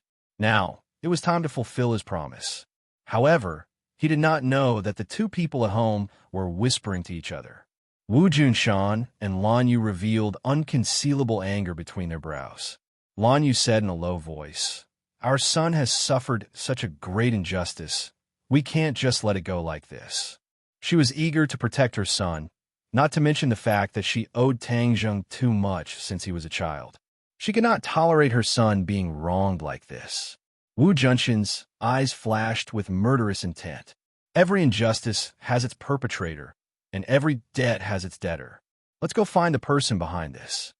Lan Yu looked at her husband with admiration and said decisively, "Yes, let's go meet that leader." Wu Junshan nodded without hesitation. As the former head of the martial arts sect, he did not have much respect for the secular world's nobles, not to mention offending his son. If this could be tolerated, what else could be tolerated? The two of them hit it off and quietly left the villa, heading straight to the vicinity of the courtyard. In broad daylight, the courtyard house was heavily guarded, and not even a fly could get in. The two of them looked at each other. Then, with a tacit understanding in their hearts, they tiptoed and quietly came to the corner of the wall like a bird. Whoosh whoosh. With a leap, they tried to climb over the courtyard wall, but while they were still in the air, they heard an angry roar. "Who is it?" Whoosh. A strong wind blew over, incomparably domineering. The two of them tapped their toes on the courtyard wall and soared into the sky, dodging the attack, and then landed steadily in the courtyard house. Hearing this angry roar, the courtyard house was filled with noisy footsteps. Many guards rushed over like lightning from all directions. Wu Junshan and Lan Yu looked at each other and saw the shock in each other's eyes. They were not afraid of the guards, but were shocked by the attack just now. If the two of them had been careless, they definitely would not have been able to dodge that attack. From this point, it could be seen how profound this person's cultivation was. Since when was there such a powerful person in the inner palace? Number 1, a martial king expert, was already dead, so who could be their match? The crowd parted, and two people walked over. Wu Junshan and Lan Yu's pupils shrank, revealing a puzzled expression as they stared at the two people. That was because they had already recognized one of them, Yi Meiyu. At the same time, another name appeared in their minds, Lu Wuxin. Although they had never seen Lu Wuxin before, they had heard Tang Zheng describe him to Yin Xingyi, so they had a deep impression of him. That was because Lu Wuxin's appearance was too unique, and people could recognize him at a glance. Yi Meiyu, Lu Wuxin. Yeah, you actually know us? Lu Wuxin looked at the two of them in surprise. After all, Yi Meiyu was a member of the Ye family.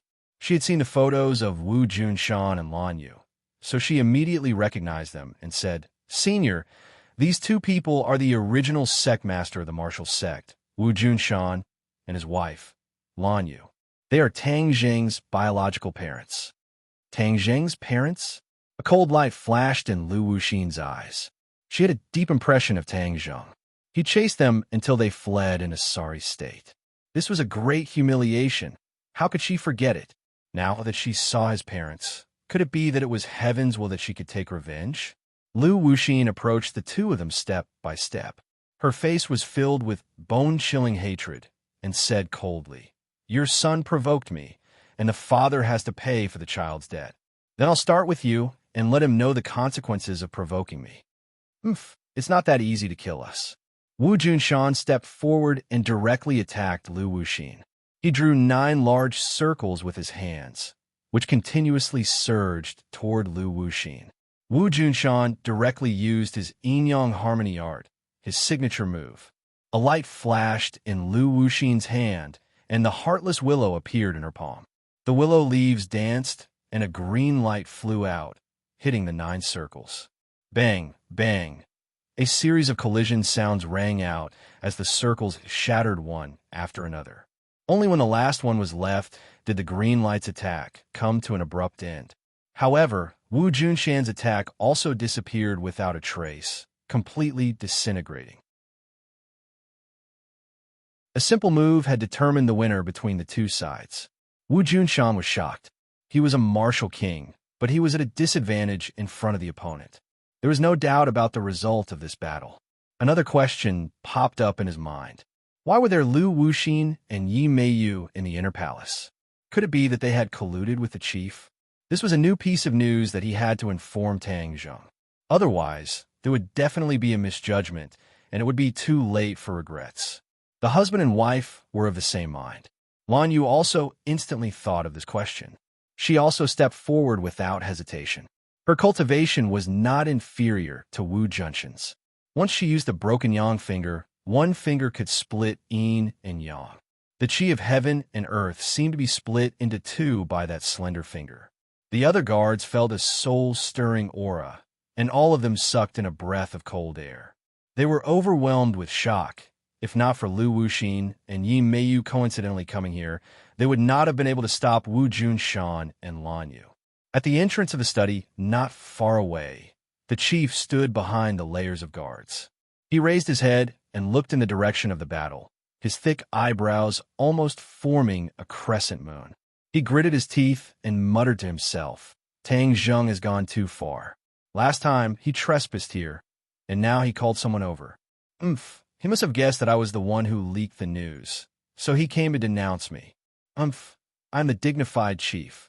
How can I allow you to order me around?" At the same time, he also felt a lingering fear and rejoiced. This time, Lu Wuxin and Yi Meiyu were summoned because of the results of the investigation. Lu Wuxin cooperated with the chief and asked the chief to investigate the abnormal events in various places. Now that there were finally clues, the chief informed them. Before they even entered the study, Lu Wuxin had already heard the commotion, so he didn't hesitate to step out to stop them. Now, not only was the chief working with Lu Wuxin, he was also working with Ji Wuxian. He was truly not an ordinary person. The chief could not help but rejoice. Fortunately, he had agreed to cooperate with Lu Wuxin. Otherwise, without his help, he would have encountered Wu Junshan and Lan Yu. At the thought of this, he was enraged. This time, he had found the information Lu Wuxin wanted, so she had to fulfill her promise and make him stronger in the shortest time possible. That way, he would not be easily bullied by others. At that time, anyone who dared to provoke him would end up in a miserable state.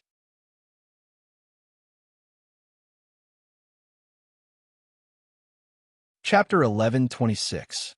Wu Junshan and Lan Yu were of one mind and attacked Lu Wuxin together. Lu Wuxin's situation immediately changed. Lu Wuxin's eyes turned cold as he stared at the two and said, "You can come at me together. I'll deal with you in one go." Whoosh! The heartless willow gently waved and two green lights shot toward the two. The oppressive aura made the two unable to breathe. However, the two didn't flinch at all. Wu Junshan performed the yin-yang harmony art and drew a circle with his big hand. Endless power gushed out from the circle and greeted the two green lights with an earth-shattering force. At the same time, Lan Yu also launched an attack with the yin-yang split finger. Bang! Bang! Two loud noises were heard as the two green lights collapsed. However, the yin-yang harmony art and the yang split fingers attack didn't completely weaken and still rushed toward Lu Wuxin. Lu Wuxin's eyes flashed with surprise as he clicked his tongue and said, "Amazing. You can actually dissolve my attack. But so what? You're doomed to fail." As soon as his voice fell, the heartless willow rapidly grew as if a giant snake had grown a tail and quickly rolled toward the two. Whoosh! The long willow branch suddenly danced and broke the two's attack. Then it lashed out like a whip and fiercely attacked the two. The two watched as the willow branch got closer and closer and rapidly enlarged in their eyes. They tried to dodge, but found that the willow branch had locked on to all directions. No matter how they dodged, they couldn't escape the willow branch's attack. Since that was the case, they could only fight back. The yin-yang harmony art and the yang split finger were performed again. However, with a muffled sound, the two were sent flying and smashed into a big tree before they stopped. The two got up from the ground in a sorry state with blood hanging from the corner of their mouths. They looked at Lu Wuxin in horror. One could imagine the combat strength of the two when they joined hands. They didn't expect that they would be defeated so quickly. The opponent's cultivation was really shocking. Yimeyu looked at the two proudly. She wasn't surprised by the result and sneered, "Wu Junshan, Lan Yu, now you know how powerful Senior is, right? All of this was caused by your obedient son, Tang Zheng. You can only blame yourselves." Lan Yu fiercely glared back at Yimeyu and said, "Yimeyu, don't be complacent. Even if we really die, that Tang Zheng will take revenge for us. On the contrary, if we die, the curse is torture. We will definitely not have a good ending in the future." "Ha ha ha, what a joke." Yimeyu laughed maniacally in disdain. "I am not the Yimeyu of the past. My life is up to me to decide. No one else has the qualifications or ability to decide for me. The two of you, on the other hand, are going to be miserable today. You're definitely going to die." Yimeyu's temperament had completely changed, especially after following Lu Wuxin. She was like a completely different person. Announcing that we're dead for sure so quickly. Aren't you a little too confident?" Lan Yu sneered and retorted, exchanging glances with Wu Junshan. Whoosh! The two of them leaped and attacked Lu Wuxin. Lu Wuxin rolled his eyes and said in disdain, "Let's see how you guys are going to dodge this time." The heartless willow grew crazily, swaying as it soared into the air. With lightning speed, it neutralized the attacks of the two and then wrapped around them. The two of them turned pale with fright. They tried to resist, but found that it was useless. The attack of the heartless willow was simply too powerful. One had to know that the heartless willow was a saint tool and was definitely not something an ordinary magic treasure could compare to. Against these two unarmed people, the heartless willow had a huge advantage. Moreover, Lu Wuxin's cultivation was higher than the two of them, so his advantage was even more obvious. Seeing that the two of them were trapped, the surrounding guards all clapped and cheered. They looked at Lu Wuxin with eyes filled with shock and horror. Lu Wuxin looked at the two of them with a fake smile and asked, "Now you know the pain, right? But it's too late, you two must die. Don't worry, in the future, I will kill Tang Zheng and send him to reunite with your family." "Nonsense, keep dreaming. How can our son be killed by you?" The two of them immediately retorted. "Senior, why are you saying so much useless things to them? To avoid trouble, just kill them directly." Yimeyu's eyes were filled with killing intent as she urged. Lu Wuxin said with a smile, Don't worry, I'll play with them slowly. It's been a long time since I met such an expert. If I kill them so quickly, wouldn't it be letting them off too easily? Yimayu suddenly realized and said, Senior's words make sense. Let's go, we'll talk to the people inside first. Lu Wuxin was not in a hurry to make a move. Instead, he swaggered towards the direction of the bureau chief. Along the way, this scene attracted the gazes of many people because this scene was too bizarre. The bureau chief had never truly seen Lu Wuxin's methods. He leaned against the door and watched dumbfoundedly as the few of them walked over like stars surrounding the moon. Especially the two people who were entangled by the willow branch in midair. This made him click his tongue in wonder and feel extremely envious. He thought to himself how good it would be if he had such a powerful magic treasure. The bureau chief tidied up his clothes and greeted them with a serious expression. In the huge courtyard, the two sides met. The bureau chief could not help but look at Wu Junshan and Lan Yu who were in midair and said indignantly, You guys have guts to actually dare to trespass into the inner palace. Are you not afraid of death? Wu Junshan glared and roared. You slandered our son and splashed dirty water on him. Don't think that we don't know about this. If not you, who should we look for? The bureau chief suddenly realized and laughed mockingly. So you guys actually came for this matter. Tang Zheng's actions are obvious to everyone in the world. He is simply insane. How am I the one who splashed dirty water and slandered him? Although this matter could not be any more obvious, he still refused to admit it. He would not let others have a reason to criticize him, especially in front of so many people. Lu Wuxin frowned and asked, What are you guys talking about? Island Nation was destroyed not long ago. Many news had not been announced to the public, or many people who did not care about current affairs did not know about it. Without a doubt, Lu Wuxin and Yimayu were such people. Lu Wuxin did notice the strange phenomenon in the Island Nation, but all her thoughts were on the matter of gathering her old subordinates. In addition, she did not know about the Mountain River blood sacrifice array, so naturally, she did not think in this direction. The bureau chief did not want to talk about this matter in front of so many people, so he said perfunctorily, I'll tell you later. Seeing the bureau chief's strange expression, Lu Wuxin fell into deep thought and did not ask further. Kill these two people. They dared to trespass into this place, which is already a capital offense. The bureau chief did not want to give the two more opportunities to talk nonsense, so as to avoid revealing more things that would be detrimental to him. So he directly issued a gag order. Lu Wuxin originally had the intention to kill. Hearing him say this, his killing intent surged. If that's the case, then I'll send you on your way. Lu Wuxin activated the Heartless Willow, and the willow branches emitted a faint green light, fiercely shrinking inward. The huge force immediately pressed down on the two people, causing their faces to turn red with pain. Yimayu's eyes were incomparably excited as she thought to herself, Tang Zheng, you ignored me. Today, I'll kill your parents, and you'll know how powerful I am. Wu Junshan and Lan Yu looked at each other. Wu Junshan said guiltily, It was all my fault back then. I did not fulfill my duty as a father and husband, and allowed my son to wander outside. I have never dared to ask for your forgiveness. I only hope to be a cow or a horse in my next life to repay you too. Lan Yu's eyes reddened as she emotionally said, Junshan, I don't blame you anymore. In my lifetime, I've already forgiven you when I saw my son again and saw his achievements today.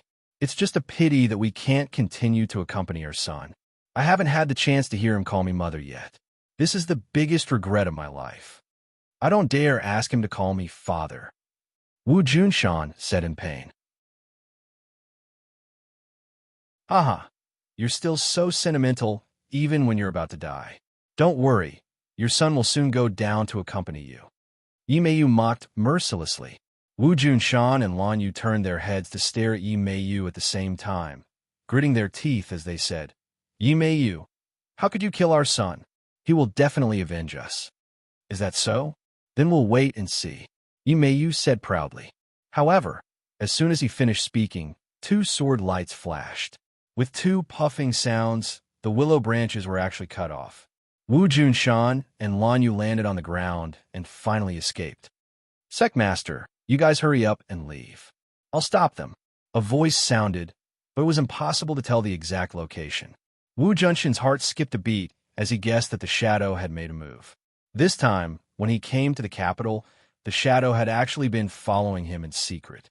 It was just that he had a set of concealment techniques, so outsiders could not detect his existence at all. This time, when he came to the capital to denounce them, the shadow was still by his side. It was just that he was not in a hurry to show himself. Now that the two of them were on the verge of death, the shadow had no choice but to make a move. Who is it? Lu Wuxin flew into a rage and roared. His sharp eyes looked around, trying to find out who had made a move. However, after looking around, she still could not find her target. This made her extremely angry, as there was actually someone who could hide their tracks right under her nose. The others also looked at each other in dismay. Their gazes wandered around, but they still could not find anything. The chief subconsciously hid in the protective circle of the guards and looked around in fear. This person's attack was so strange. He was afraid that his life would be ended by this ghostly sword edge. Yimeyu was not to be outdone and scolded sternly. Who is pretending to be mysterious? If you have the ability, show yourself. No one responded to Yimeyu. Seeing that she was ignored, Yimeyu flew into a rage. You go first. I'll stay behind and fight alongside the shadow. Wu Junshan was very clear that if no one stayed behind to restrain the other party, it would be very difficult to escape. He was willing to sacrifice himself in exchange for his wife's safety. Lan Yu was reluctant to part with him and kept shaking his head. Be good. You have to tell this news to our son. You can't be deceived by this group of people. Your mission is even more difficult. Wu Junshan warned sternly.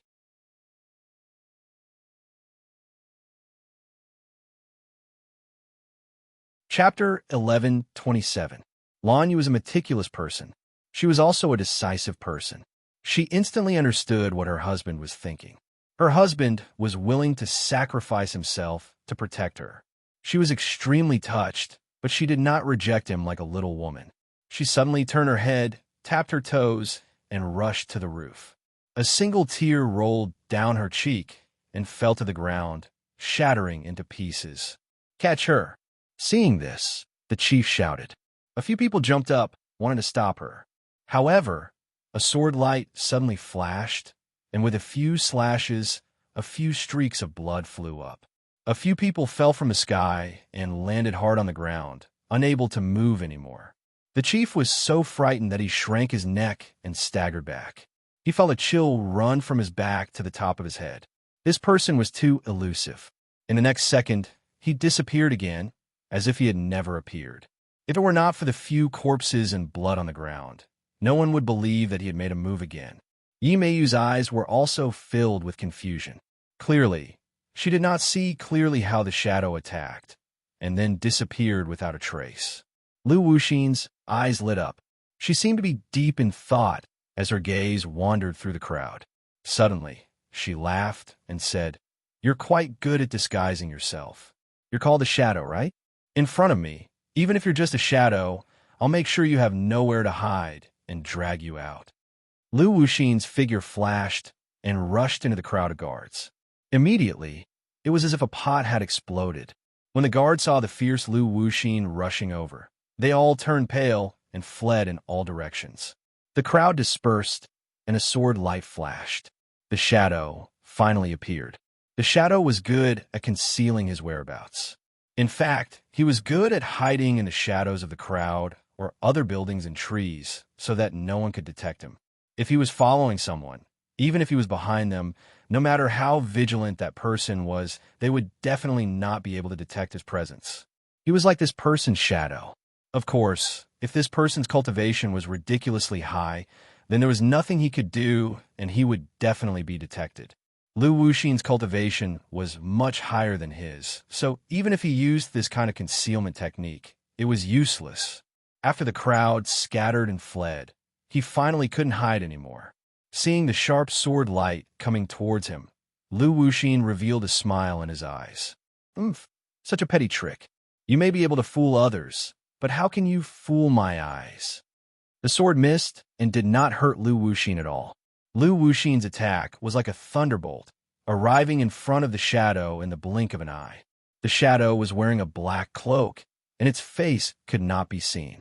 It was as if it was really a black shadow. Since his first attack had failed, he had already prepared a series of counterattacks. Therefore, when Lu Wuxin's attack arrived, it just so happened to collide with his counterattack. The sword light and the green light lit up at the same time. They were incomparably dazzling as they complemented each other. Seeing this, Wu Junshan silently joined the battle. He was very clear about the shadow's strength. It was slightly inferior to his own, so how could it be a match for Lu Wuxin? The shadow's trump card was to appear and disappear unpredictably. Once his whereabouts were exposed, his attack would be greatly reduced, and he would be even less of a match for Lu Wuxin. Lu Wuxin heard the commotion behind him, but was not afraid at all. He activated a spell, and Wuxin's willow grew wildly, circling around the shadow and attacking from behind. Bang! A loud sound came from behind, but did not affect Lu Wuxin's attack at all. Crack! With a crisp sound, the shadow's sword broke into two.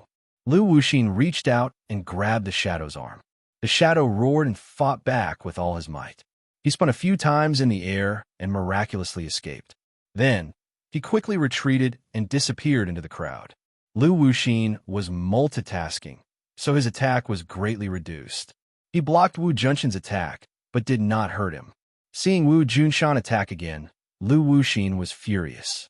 He turned around and glared at Wu Junshan. Go to hell. The branches of the Wuxin willow split into 2, then 4, and in the blink of an eye, there were hundreds of them. They were like 100 poisonous snakes, attacking Wu Junshan together. Wu Junshan hurriedly circled around, but the yin-yang harmony art could only block a few willow branches. It could not block so many.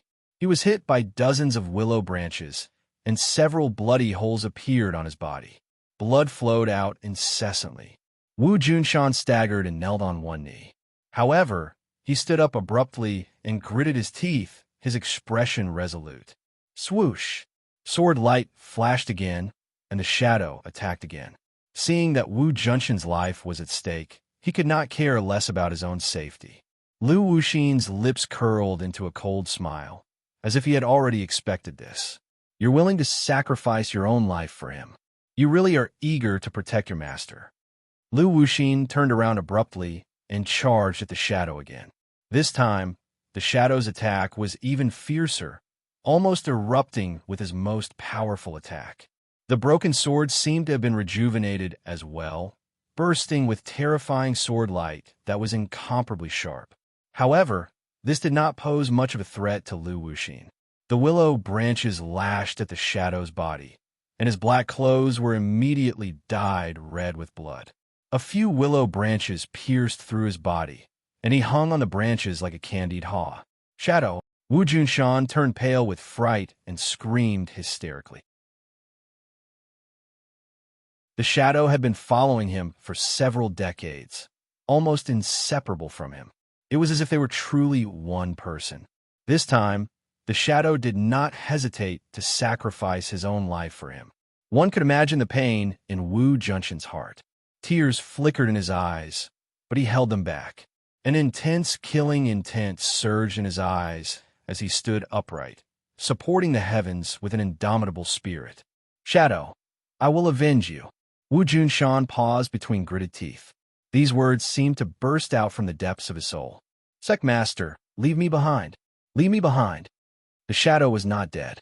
Although he was drenched in blood, his eyes were still as bright as the stars. No, I won't leave. Wu Junshan was unwilling to abandon his brother. That was not his style. Master, leave. Suddenly, the shadow roared. In front of Wu Junshan, he had never shouted like this. He had always obeyed Wu Junshan's orders and was incomparably respectful. Master, this is my last wish. Don't let me die in peace. Following you is the happiest thing in my life. Farewell. The shadow's sorrowful farewell moved everyone. Many of the guard were also emotional people and couldn't help but tear up. However, The next scene was even more shocking. They saw him disregard the willow branches that pierced through his body and quickly move forward. He directly arrived in front of Lu Wuxin and hugged him. Sect Master, leave. The shadow ignored the pain and roared again. Several willow branches pierced through his body, but he acted as if nothing had happened. He hugged Lu Wuxin with all his might, not letting go at all. Lu Wuxin was also surprised by the other's decisiveness. He was slightly stunned and lost in thought. Wu Junshan clenched his teeth and trembled all over. He roared to the sky, "Shadow, I will avenge you." Whoosh! With a tap of his foot, he shot up like a rocket and landed on the roof. "Stop!" Yimeyu seemed to have woken up from a dream. She leaped up and tried to stop Wu Junshan, but found that Wu Junshan, who had already gone all out, was too fast for her to catch up. Lu Wuxin's face was ashen. He didn't expect that the thing he was determined to get would change like this. The shadow burned his life force and erupted with the last bit of power. Even she couldn't break free immediately. However, Lu Wuxin was too powerful. He widened his eyes and shouted with killing intent, "Since you're courting death, I'll fulfill your wish." Heartless Willow transform. The Heartless Willow flickered and rapidly expanded, especially the willow branches that pierced through the shadow's body. They rapidly expanded. The shadow's eyes immediately widened and blood flowed out from his eyes. It was very terrifying. However, the shadow revealed a smile, as if mocking Lu Wuxin for not letting Wu Junshan stay. Bang! With a loud explosion, the shadow exploded. His body was blown up by the Heartless Willow, turning into flesh and blood that scattered all over the sky. Many people's bodies were stained with the shadow's blood and flesh. They were so scared that they screamed. As if they had seen a ghost, they kept stomping their feet and slapping their bodies. The chief heard a splashing sound, and his face was wet. A stream of liquid flowed down his cheeks to his neck and then into his clothes. He was stunned for a moment, then jumped up and screamed hysterically. His face turned pale, and he kept wiping his face. Then his hands turned blood red. He was in an extremely sorry state and was even more terrifying. "Chief, Chief!" Seeing him like this, the other guards all shouted. Lu Wuxin looked at him as if he was looking at an idiot, the corner of his mouth revealing a disdainful expression. At this time, Yimeyu fell from the roof. She chased after Wu Junshan for a distance, but in the end, she still lost track of him. She said in annoyance, "Senior, I didn't catch up to him." Although Lu Wuxin felt that it was a pity, he didn't say much. He nodded slightly, then looked at the furious chief, walked straight over, and pressed down on his shoulder. The chief finally calmed down, but his face was as pale as paper. "Let's talk business." Lu Wuxin didn't give him a chance to breathe and went straight to the point. The chief trembled and said, "Wait, I'll go clean up first." Lu Wuxin didn't give him the chance and refused. "After we're done talking business, you have plenty of time." The chief rolled his eyes helplessly, but due to Lu Wuxin's prestige, he finally didn't have the courage to refuse. He hung his head dejectedly and said resentfully, "All right." After a pause, he said to the others, "Clean this place up." Looking at the flesh and blood in the courtyard, many people were already bent over and vomiting, but they could only accept the order. The chief suppressed the urge and fear to vomit and entered the study with Lu Wuxin and Yimeyu.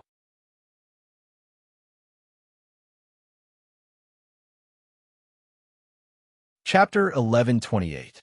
Lu Wuxin was calm and didn't take that disgusting scene to heart. After experiencing the Great War in ancient times, this was simply child's play. Yimeyu's expression was a little strange, but it wasn't as serious as the others. She realized that she had a natural fanaticism for this kind of bloodshed. Lu Wuxin sat on the chair and stared straight at the bureau chief. "You said that you found what I want." The bureau chief took a few deep breaths and finally sorted out his chaotic emotions. "Yes, I found what you want." Lu Wuxin stretched out his hand. The bureau chief frowned and said in a deep voice, "We agreed earlier that I'll give you what you want, and you have to give me what I want, remember?" Lu Wuxin obviously remembered. That was, she had to make the bureau chief stronger in the shortest time possible. But she didn't intend to do so. She was purely using the bureau chief, Why would she give him benefits? Seeing that Lu Wuxin was silent, the bureau chief's face darkened. Don't you remember? Humph, then there's no way to cooperate. He had this anger buried in his heart, and now that he was played by Lu Wuxin, even a bodhisattva would be angry. Yi Meiyu hurriedly persuaded. Calm down. How could Senior forget? Give us what we need first, and Senior will naturally fulfill your wish. The bureau chief looked at Yi Meiyu coldly, as if saying, Don't treat me like a fool. Yi Meiyu, you don't have the right to speak here. Don't have the right. Yi Meiyu's eyes jumped wildly, and she almost went berserk. But in the end, she suppressed it and said meaningfully, Bureau Chief, you've seen how powerful Senior is just now. You don't want to be Senior's enemy, right? The bureau chief's heart turned cold. Do you dare to do anything to me? This sentence was full of vigor, but he was nervous in his heart. In the end, it was a bit lacking, and he seemed to be strong in appearance but weak in heart. Lu Wuxin looked at the bureau chief with a burning gaze. The bureau chief forced himself to be alert, and when their eyes met, he almost looked away guiltily, but in the end, he persisted. I can do what you want, but you have to give me what I want first. No, what if you go back on your word? The bureau chief's heart relaxed. He sighed, and cold sweat broke out on his back. Seeing the other party give in, he couldn't help but regain some confidence. If that's the case, then there's no need to talk. Lu Wuxin stood up leisurely, which gave the bureau chief a fright. He subconsciously stepped back and said, What are you doing? Lu Wuxin didn't say a word, but his powerful aura enveloped the chief, making him almost unable to breathe. Don't come over, or else I'll call for help, the bureau chief shouted. Do you think those good-for-nothings outside are my match? Lu Wuxin retorted. Of course not. Even a 3-year-old child would know this. Was he going to agree, just like that? Wouldn't that be a complete loss? Not only would he not gain any benefits, but he would also benefit the other party. Wouldn't his dream of becoming stronger become nothing but a bubble? Wait! Unable to retreat, the bureau chief suddenly stretched out his hand and shouted. What else is there to say? There's one thing you definitely don't know. The demon race has returned. Do you know? Demons? Lu Wuxin was stunned. She subconsciously stopped and stared at him. Of course, she knew that the demon race evolved from the Jili tribe. Therefore, her hatred for the Jili tribe had also shifted to the demon race. Hearing that the demon race had returned, her attention was immediately attracted. Seeing that Lu Wuxin was indeed interested, the bureau chief heaved a sigh of relief and said, Yes, the demon race's army has returned from the heavens beyond heaven. This world is about to change. What's the use of you against me? Wouldn't it be better for us to join hands to fight against the demon race? Lu Wuxin's eyes flickered, and he remained silent. Yi Meiyu looked at Lu Wuxin curiously.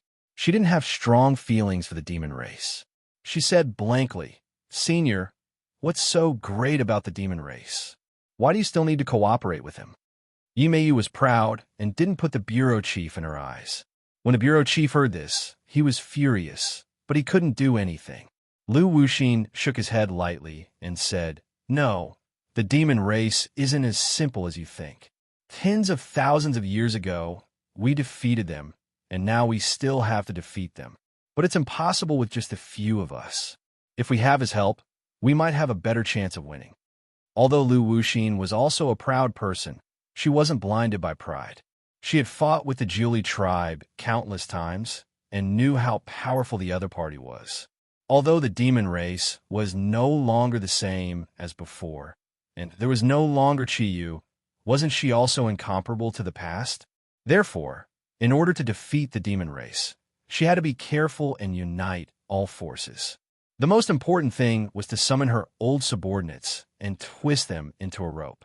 If she really killed the bureau chief, then there was no way to know the whereabouts of these old subordinates. Although she might be able to find them in the future, it would definitely take more time. Seeing that Lu Wuxin hesitated, the bureau chief secretly heaved a sigh of relief. He finally knew that he had won the bet, and his eyes couldn't help but shine. Okay, I agree to your request. I'll satisfy you now, Lu Wuxin said resolutely. The bureau chief's eyes lit up, and he couldn't wait to say, "Okay, I will also keep my promise." "Humph, do you dare not to keep your promise?" Lu Wuxin said disdainfully.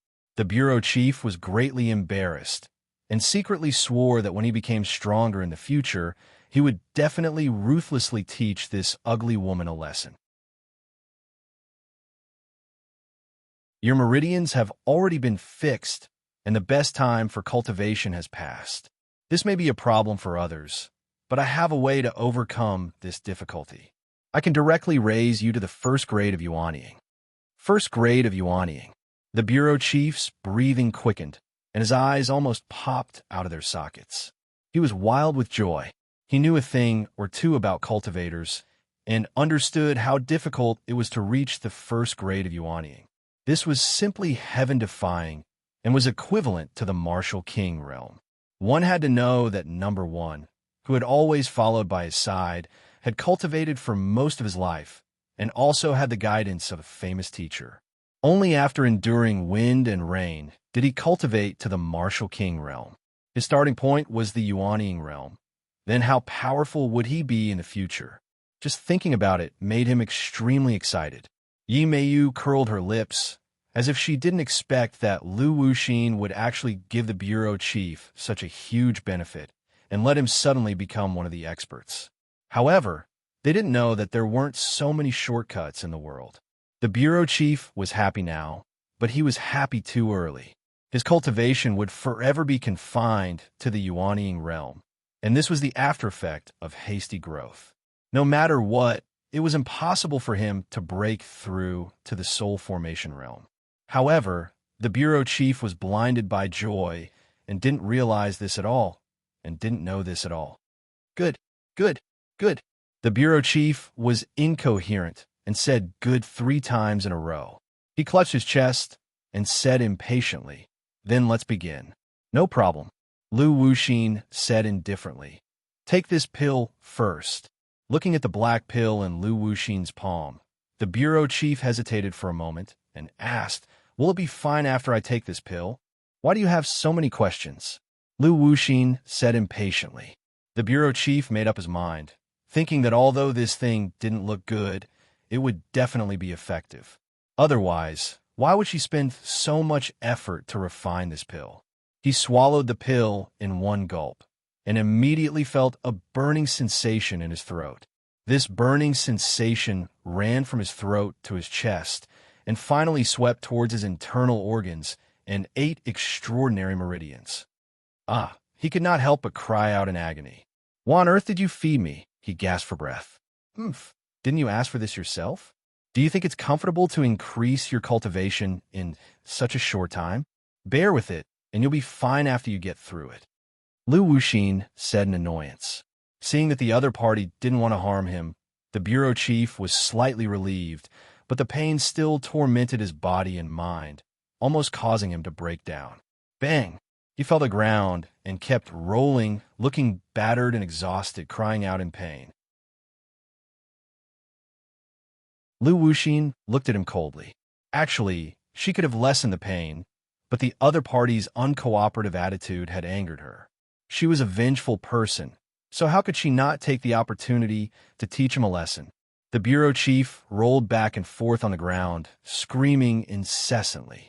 He felt that his soul was about to fly away, and a huge wave of energy was about to burst his body. Seeing that it was about time, Lu Wuxin reached out and grabbed him, lifting him up. She pointed a finger at his glabella and said, "Remember the circulation path of true qi in the meridians. I'll only say it once. It'll depend on your luck." A light burst out from her fingertip and entered his glabella. He immediately felt that the energy in his body seemed to have found a vent and flowed along a certain path. He didn't dare to let his guard down and quickly memorized the corresponding circulation path. After all, he was able to reach his current position because of his extraordinary ability and willpower, so he finally remembered the circulation path of true qi. The energy in his body gradually calmed down, and he let out a long sigh of relief, feeling as if he had just survived a disaster. "I'll pass on a cultivation method to you, and you can cultivate it yourself. As for your luck, it'll depend on you. As soon as Lu Wuxin finished speaking, the bureau chief saw a flash of light in his mind, and an ancient cultivation method appeared. He quickly memorized it, afraid that it would disappear. Lu Wuxin let go of her hand, and the bureau chief's body went limp, and he sat down on the ground in a rather embarrassing manner.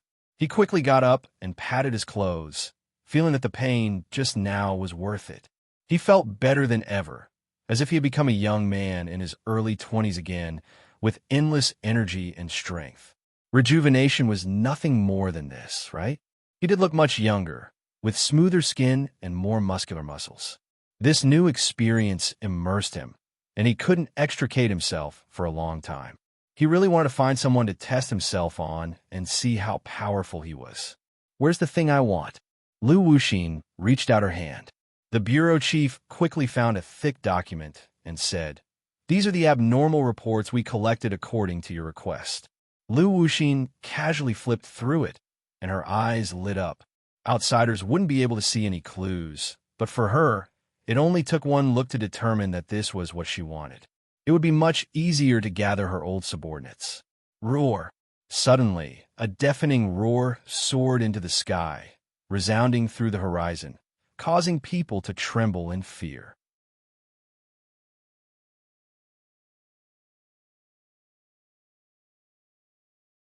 Chapter 1129. In broad daylight, Tang Zheng had already quietly arrived at the Imperial City. The Imperial City had been listed as a forbidden area. Everyone who entered or left had to go through strict inspection. They dug 3 feet into the ground, trying to find the 5-clawed golden dragon. In the end, they found nothing, but they did not give up. Seeing that the former tourist attraction had turned into a bustling construction site, Tang Zheng sighed, but he also sneered disdainfully. Even if you dig through the ground, you won't be able to find the 5-clawed golden dragon. Tang Zheng used an illusion and walked through the construction site openly. Then, he arrived at his destination. He activated the formation and arrived at the Imperial City in the next second. When the 5-clawed golden dragon saw Tang Zheng, its dragon eyes widened. Then, it said ecstatically, "You've finally reached the semi-god realm." It realized that the day it regained its freedom was coming. Tang Zheng walked in front of it with a calm expression and said, "Yes, I've reached the semi-god realm. And can you let me out?" The 5-clawed golden dragon could not wait to say, "If you go out, what are you going to do?" Tang Zheng asked. The 5-clawed golden dragon hesitated. After being imprisoned here for hundreds of years, it no longer knew what it would do when it went out. Revenge? Yes, it had thought about it. However, because of Tang Zheng's existence, it absolutely could not do so because Tang Zheng would stop it. Tang Zheng's soul imprint was still in its mind, so it did not dare to act rashly. "If you don't have anywhere to go, why don't you stay by my side first?" Tang Zheng suggested.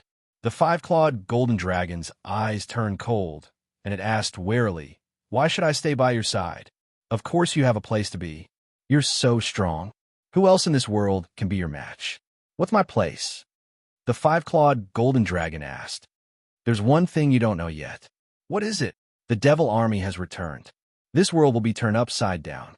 "What? The devil army has returned?" The 5-clawed golden dragon was shocked.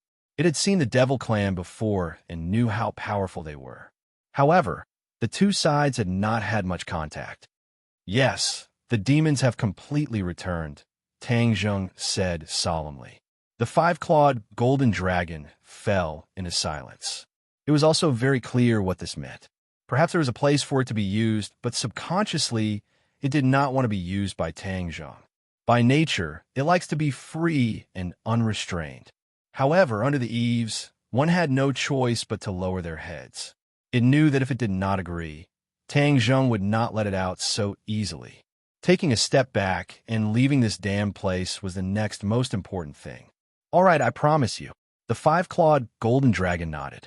Tang Zheng smiled with relief.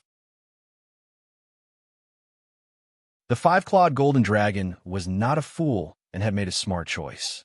If it did not agree, perhaps he would have to use some means to make it agree. How could he let such a powerful guy leave him?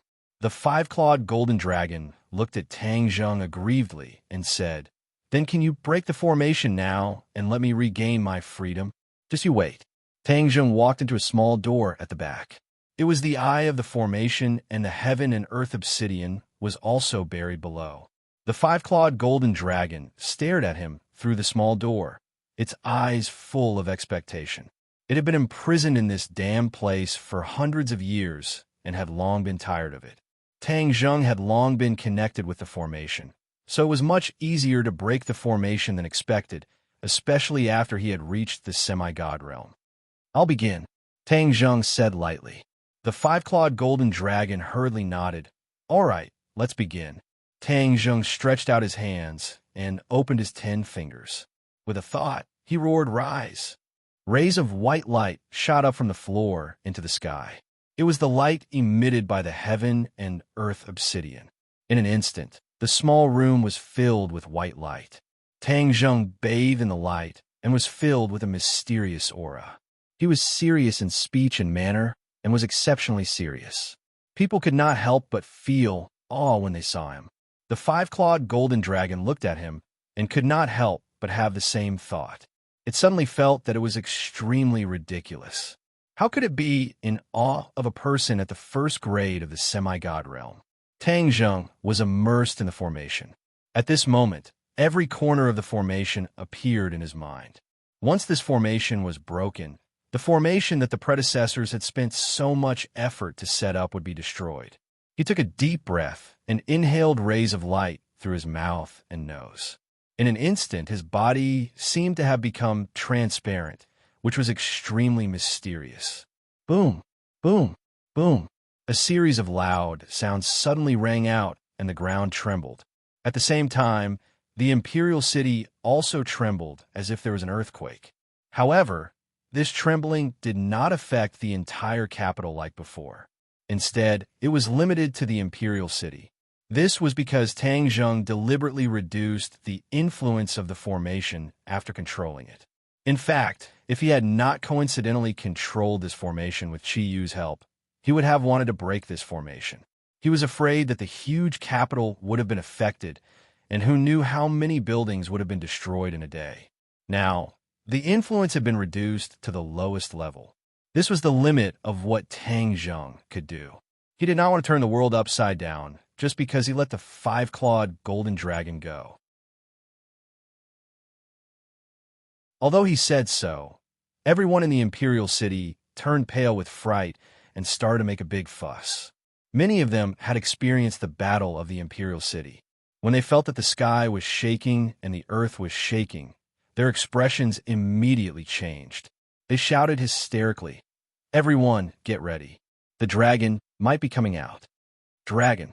This word immediately suppressed the fear in their hearts. Their purpose was to find the dragon. When they knew that the target that they had been searching for so long was finally about to appear, many bold people even had a bright light in their eyes as they stared at the ground. The ground trembled nonstop, and smoke and dust splashed up on the ground. After a while, it turned into rolling yellow sand, blocking people's vision. "I can't see," someone in the crowd shouted loudly. However, in the end, there were still timid people who panicked and did not know where to go. They shouted and fled. The imperial city was in chaos. The ground collapsed bit by bit, and a large black hole appeared and formed a vortex. The sand and sand spun along the vortex and fell bit by bit into the black hole. No one knew when it would end. Although yellow sand filled the sky, there were still people who saw this scene. Many smart people immediately thought that the dragon might be in the black hole. Then wouldn't they be able to find the dragon if they jumped down? The bold people wanted to jump down. However, they could not get close at all. They were swept up by the huge sandstorm and thrown in all directions. Tang Zheng also sensed this strange phenomenon in the imperial city, but it was unavoidable. Therefore, he did not get distracted and still focused on breaking the formation. The ground shook more and more violently, and the white light became more and more intense. Whoosh! A piece of heaven and earth obsidian flew up from the ground and floated in the air. Then other pieces of heaven and earth obsidian flew up one after another.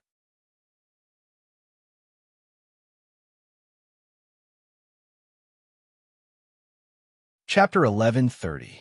The heaven and earth profound stones that filled the sky blossomed with dazzling light as they spun around Tang Zheng, making it hard for the eyes to take in. Tang Zheng stared straight ahead, his expression solemn as he watched this scene unfold. The dark stones of heaven and earth flew up, and the foundation of the formation was shaken. The formation was about to be broken. Crash! The four walls collapsed quickly, and the space trembled more violently, as if it was about to collapse. The formation was originally a different space created by the ancient people. Once the foundation of the formation was shaken, the space could no longer exist. Crack! With a crisp sound, the chains that trapped the five-clawed golden dragon opened automatically. The dark iron of 9 serenities could not be shaken by ordinary weapons and magic treasures. Only by breaking the formation would the chains open. The five-clawed golden dragon's eyes shone with a dazzling golden light. He was ecstatic and skeptical. He slowly took one of his dragon claws out of the chains, as if he could not believe that all this was real. For hundreds of years, he had imagined this scene many times. Now, he finally got rid of these damn chains. He looked at the other dragon claws. The remaining 4 dragon claws were firmly locked in the chains. Crack! Another chain was opened. He finally believed that all this was real. He could not wait to retract his dragon claws and break free from the chains. Tang Zheng saw this scene from the corner of his eyes, and his heart was filled with disappointment. The arrogant 5-clawed golden dragon actually had such a cautious side. Perhaps these hundreds of years of imprisonment had too great of an impact on it. He quickly gathered his thoughts and waved his hand in the air. A ray of light burst out from Summer World. Whoosh! Whoosh! All the dark stones of heaven and earth disappeared and were absorbed into Summer World. Boom! Boom! Boom! In an instant, the 4 walls collapsed and turned into a dark void. The trembling became more and more intense, and ripples spread out. Crack! Crack! The remaining 3 chains were opened, and the 5-clawed golden dragon was completely free. Roar! The 5-clawed golden dragon raised its head proudly and was in high spirits. Its whole body shone with a golden light as its dragon chi erupted. Bursts of thunderous explosions resounded in the air as the dragon's roar resounded throughout the heavens and earth. Tang Zheng strolled out of the small room and looked at the 5-clawed golden dragon that was cruising in the narrow space. He nodded and said, "I have fulfilled my promise." The 5-clawed golden dragon stared at Tang Zheng with his eyes wide open. Finally, he nodded and said, "Thank you." Tang Zheng smiled faintly as his gaze fell on the chains on the ground. The 9 serenities' mysterious iron is taken from the 9 serenities of the ghost world. It's a rare material for forging weapons and magic weapons. The 5-clawed golden dragon saw through Tang Zheng's thoughts and explained, "If that's the case, then keep it. Don't waste it. Maybe it'll be useful in the future." Tang Zheng waved his hand and kept the mysterious 9 serenities iron in his Sumru world. Tang Zheng looked up at the space that was about to be completely destroyed and said, "Let's go." The 5-clawed golden dragon looked around with a complicated expression. This was the damned place that he had been trapped in for hundreds of years. Finally, he was going to leave. Roar! The dragon roared loudly as the 5-clawed golden dragon shook its head and wagged its tail. Boom! The space was destroyed. A man and a dragon soared into the sky from the black hole. The sand stopped spinning and everything seemed to be still. Under the watchful eyes of the crowd, the 2 figures soared into the sky. The 5-clawed golden dragon bloomed with golden light that could almost blind people under the sunlight.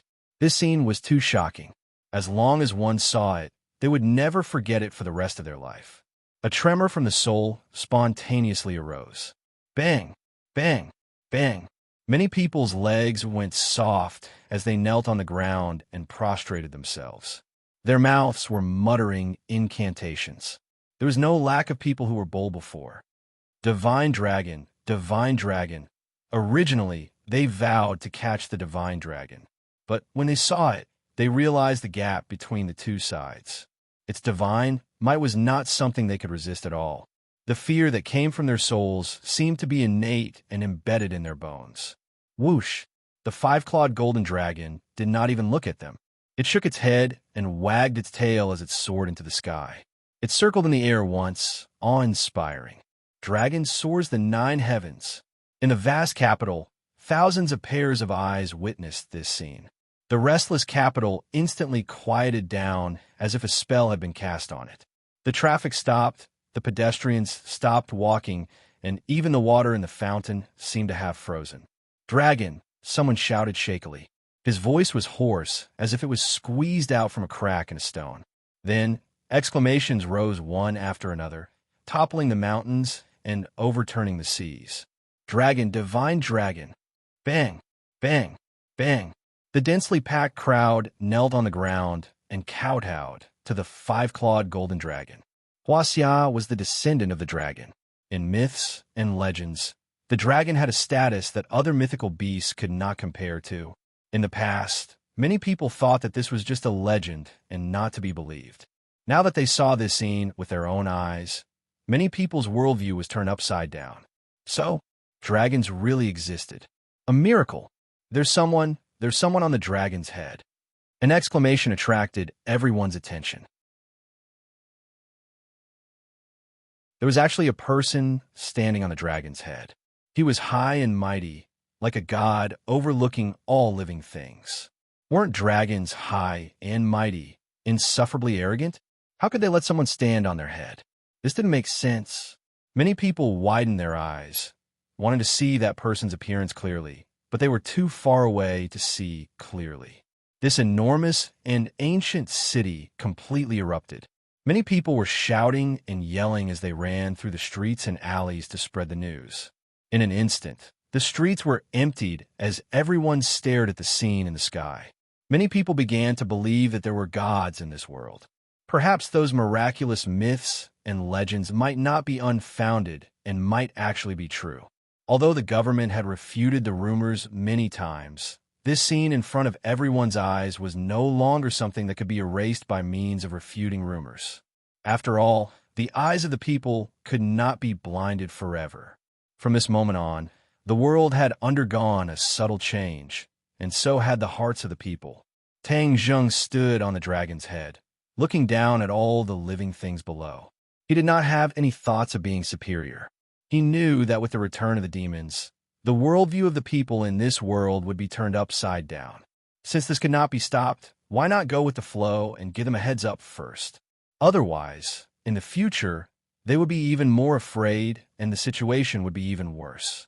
The bureau chief and Lu Wuxin heard the dragon's roar and saw the other guards outside the door turn pale with fright as they stared at the sky, dumbfounded. They hurriedly rushed out and looked up, just in time to see the scene in the sky. The five-clawed golden dragon's body was so huge that it almost stretched across half the sky. In the capital, it could be seen clearly from any angle. Although they did not see the person on the dragon's head clearly, the bureau chief immediately called out his name. "Tang Zheng." "That person is Tang Zheng?" Lu Wuxin was surprised. The bureau chief nodded. "Other than him, it can't be anyone else." He knew very well that Tang Zheng had deliberately concealed the truth about the dragon. This time, other than Tang Zheng, who else had the ability to make the dragon appear? Immediately, the jealousy in his heart erupted like a volcano. He should be the one standing on the dragon's head. After all, he was the one with the highest authority in this world. That was his position. What qualifications did Tang Zheng have? Lu Wuxin's pupils constricted slightly, and he did not say a word. Yi Meiyu's eyes were also filled with shock, and she said in fear, "Senior." Although she was already a cultivator, she still felt a deep fear towards the dragon's might emitted by the five-clawed golden dragon, and even her words became hesitant. Lu Wuxin did not listen to Yi Meiyu's words. With a tap of his foot, he flew towards Tang Zheng. However, with a sudden flash of golden light, the five-clawed golden dragon and Tang Zheng disappeared together. A second ago, they were still in front of their eyes, but in the next second, Only white clouds and bright sunlight remained in the sky. Many people's jaws almost fell to the ground. How did the divine dragon disappear? However, many people also reacted. As expected of the divine dragon, it possessed a supreme divine ability. Otherwise, how could it disappear so miraculously? Lu Wuxin stopped in her tracks and floated above the courtyard house.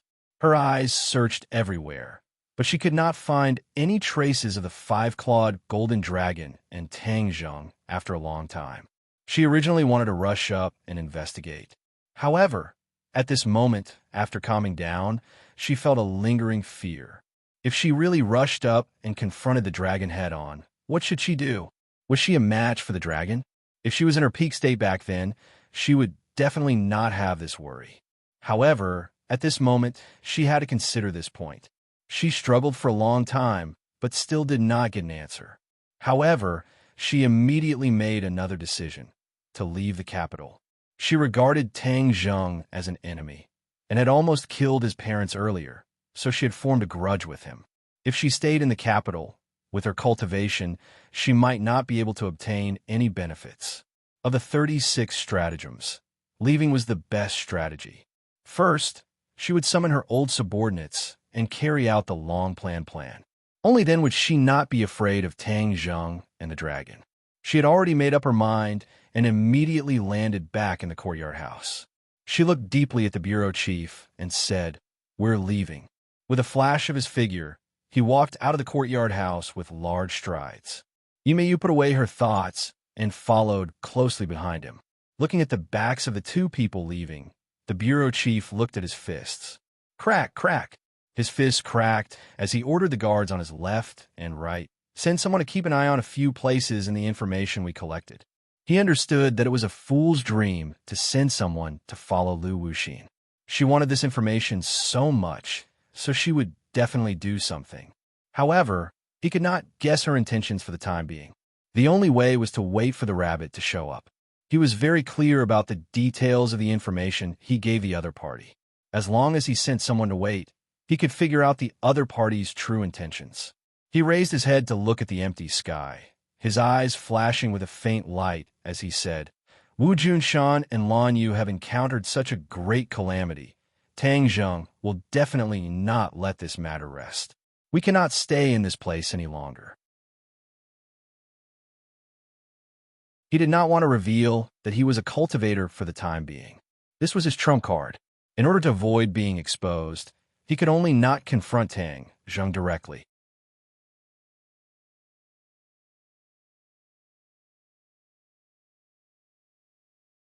Chapter 1131. High up in the sky, Tang Zheng saw the reactions of the masses. However, he wasn't showing off, so he didn't want to cause too much fear. "Let's go." As soon as he gave the order, the five-clawed golden dragon flashed with a golden light, and the man and dragon disappeared from the sky. In the next second, he appeared in a small alley in the capital. He was so fast that even Lu Wuxin, who had soared into the sky, did not notice anything. This was the five-clawed golden dragon's ability. Once it was free, the power it displayed was beyond Tang Zheng's imagination. Not only did the formation of the imperial city restrict its freedom, but it also suppressed its divine abilities by quite a bit. In the small alley, there were few people and it was quiet. A commotion could be heard from afar. Obviously, the disappearance of the dragon god had caused a commotion among the people. Tang Zheng looked down and saw the five-clawed golden dragon wrapped around his arm. However, this dragon was very small, like a small snake. The five-clawed golden dragon could change its size and appearance. Tang Zheng wasn't surprised, but he still frowned and said, "Although you've shrunk, I'm afraid others will be frightened if they see you like this." The five-clawed golden dragon rolled its eyes helplessly. Its eyes were full of light as it muttered, "Humans are so troublesome." Seeing Tang Zheng's frown deepen, it quickly added, "I wasn't talking about you." Whoosh! The five-clawed golden dragon disappeared in a flash of golden light.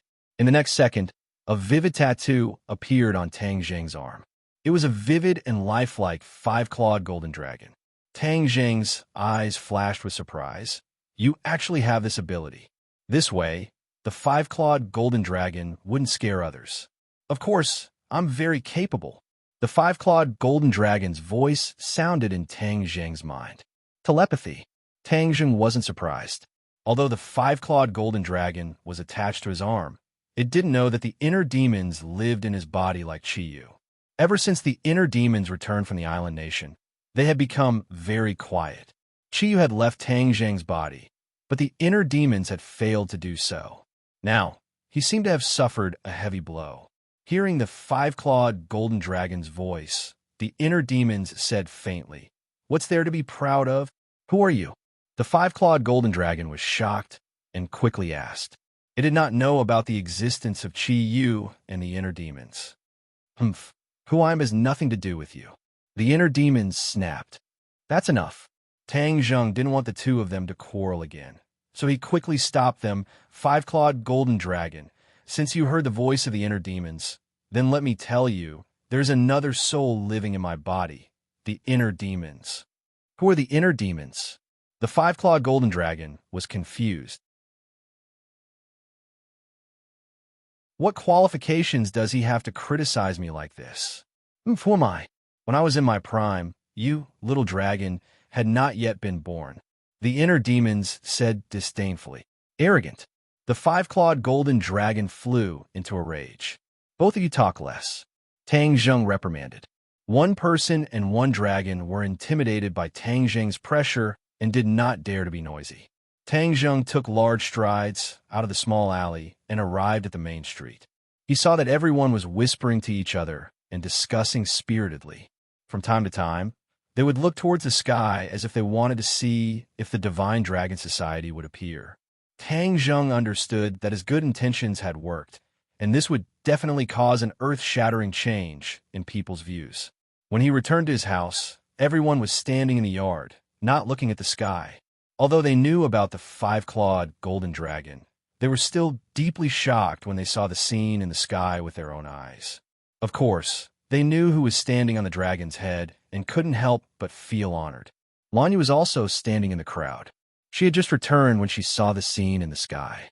She didn't have time to tell everyone that she was ambushed before she was interrupted by this incident. When Tang Zheng leisurely strolled back, it was as if she had just awoken from a dream. She madly rushed towards Tang Zheng, grabbed his hand, and impatiently said, "Little Zheng, quickly save your father." Tang Zheng was suddenly startled. He subconsciously held her hand and anxiously asked, "What happened to him?" His heart trembled. He actually had a feeling of worry. "I went with him to see the leader to seek justice for you. I didn't expect to meet Lu Wuxin. Your father and Shadow stopped her in order to save people. Lu Wuxin is very powerful, so they must be in danger now. Quickly save them," Lan Yu said anxiously. When the others heard this, they were also shocked and gathered around. Tang Zheng originally thought that he didn't have much feelings for his parents, but when he suddenly heard that Wu Junshan was trapped, his natural reaction shocked him. Unknowingly, he also began to worry about these two people. Even he didn't notice this before. He didn't have time to carefully analyze his thoughts and hurriedly said, "I'll go now." At the same time, he was also very surprised. Why would Lu Wuxin be in the leader's residence? Could it be that during Lu Wuxin's disappearance, she had already colluded with the leader? What was she trying to do? He shook his head and temporarily didn't think about the reason. He turned and left. "I'll go with you." Lan Yu immediately chased after him. She had no other choice but to leave her husband first. This time, with her son's help, she was determined to return and lend her husband a hand. When the others saw this, they also chased after him and said in unison, "We'll go help you together." So, suddenly, a figure appeared in front of them. It was as fast as lightning, arriving in the blink of an eye. However, his footsteps were swaying and his body was weak. His body was covered in blood and his face was pale. He clenched his teeth and couldn't hide his sorry appearance. After taking a closer look, Tang Zheng recognized him and subconsciously exclaimed, "You're back." The others were also stunned and looked at him with incomparable surprise. This was poles apart from his usual appearance. as if he was a completely different person. It was hard to imagine what he had experienced. Wu Junshan ran all the way, even ignoring the strange phenomenon in the sky. When he finally reached the door of his house, he saw the familiar figure. His vision turned black, and he weakly fell to the ground. Tang Zheng was shocked. He stepped forward bravely and hugged him, shouting, "Wake up!" Seeing that he didn't respond at all, he immediately put his hand on his wrist and injected a trace of true qi into his body. He felt that his qi was weak and his vitality was exhausted. He had lost a lot of blood and was on the verge of death. Tang Zheng turned pale with fright. This injury was not a normal kind of injury.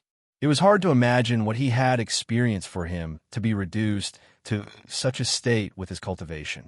Tang Zheng's face immediately became gloomy like 10,000-year-old ice, saying, "Don't worry, I definitely won't let you die."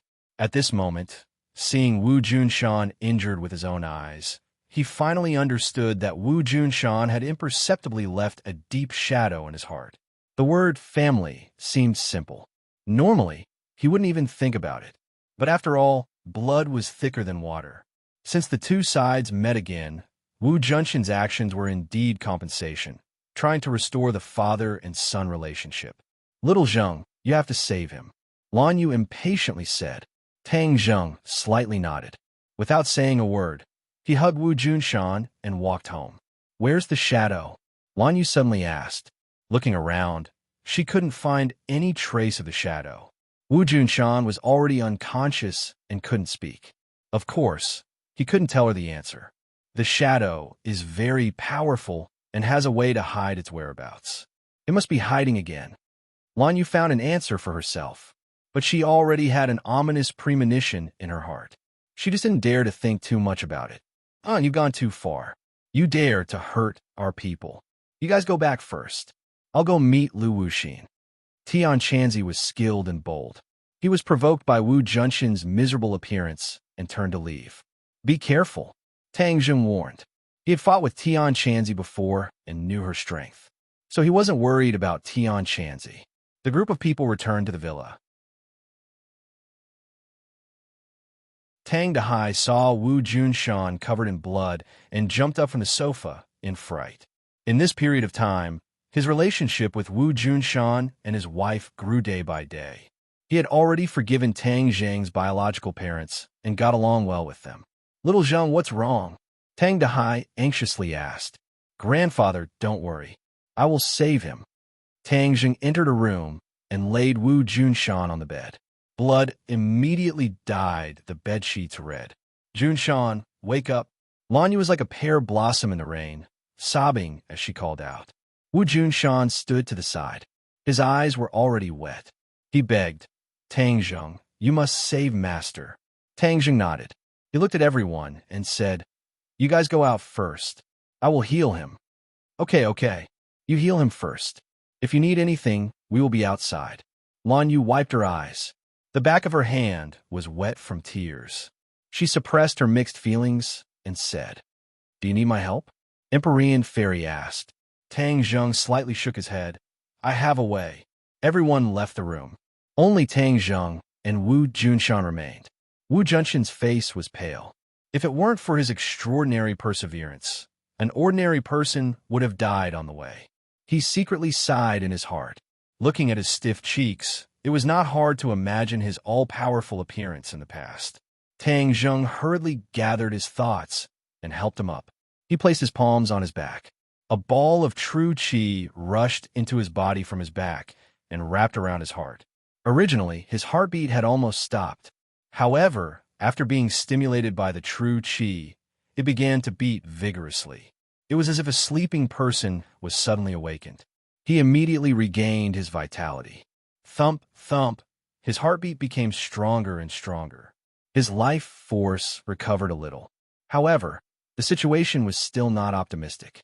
At the same time, Wu Junshan's inner strength seemed to have been awakened. It strongly rejected Tang Zheng's true qi.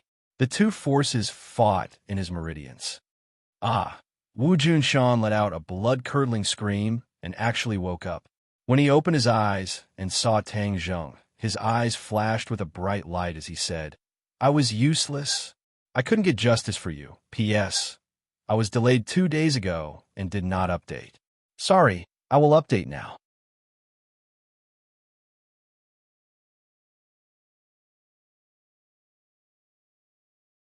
Chapter 1132. Tang Jing hurriedly supported Wu Junshan and said, "Don't speak. Calm your mind. I'll heal you."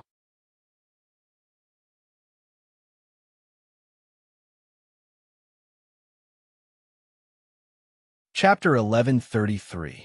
Tang Zheng was surprised to see the changes in Xiao Tian's body.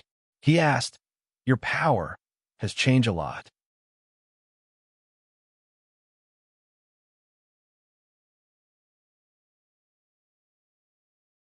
Chapter 1134. He made a solemn vow and looked like he would never compromise. Tang Zheng tried his best to persuade him. This time, it was different from the past. He tried to bring as few people as possible.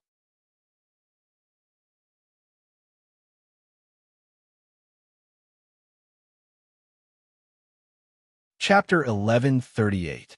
Looking at the slowly rising souls of the golden crows, Tang Zheng asked thoughtfully, "Do you mean that they want to revive the souls of the golden crows?" "It's not impossible. You should know that the golden crow is extremely powerful and extraordinary. Moreover, it's said that it has great significance to the Yellow Emperor's tribe." The inner demons said in a deep voice. "What significance?" "The golden crow is a divine bird that the Yellow Emperor has raised since he was young. The Yellow Emperor and the Yellow Emperor's heart are connected. Back then, the golden crow played a big part in the Yellow Emperor's reign."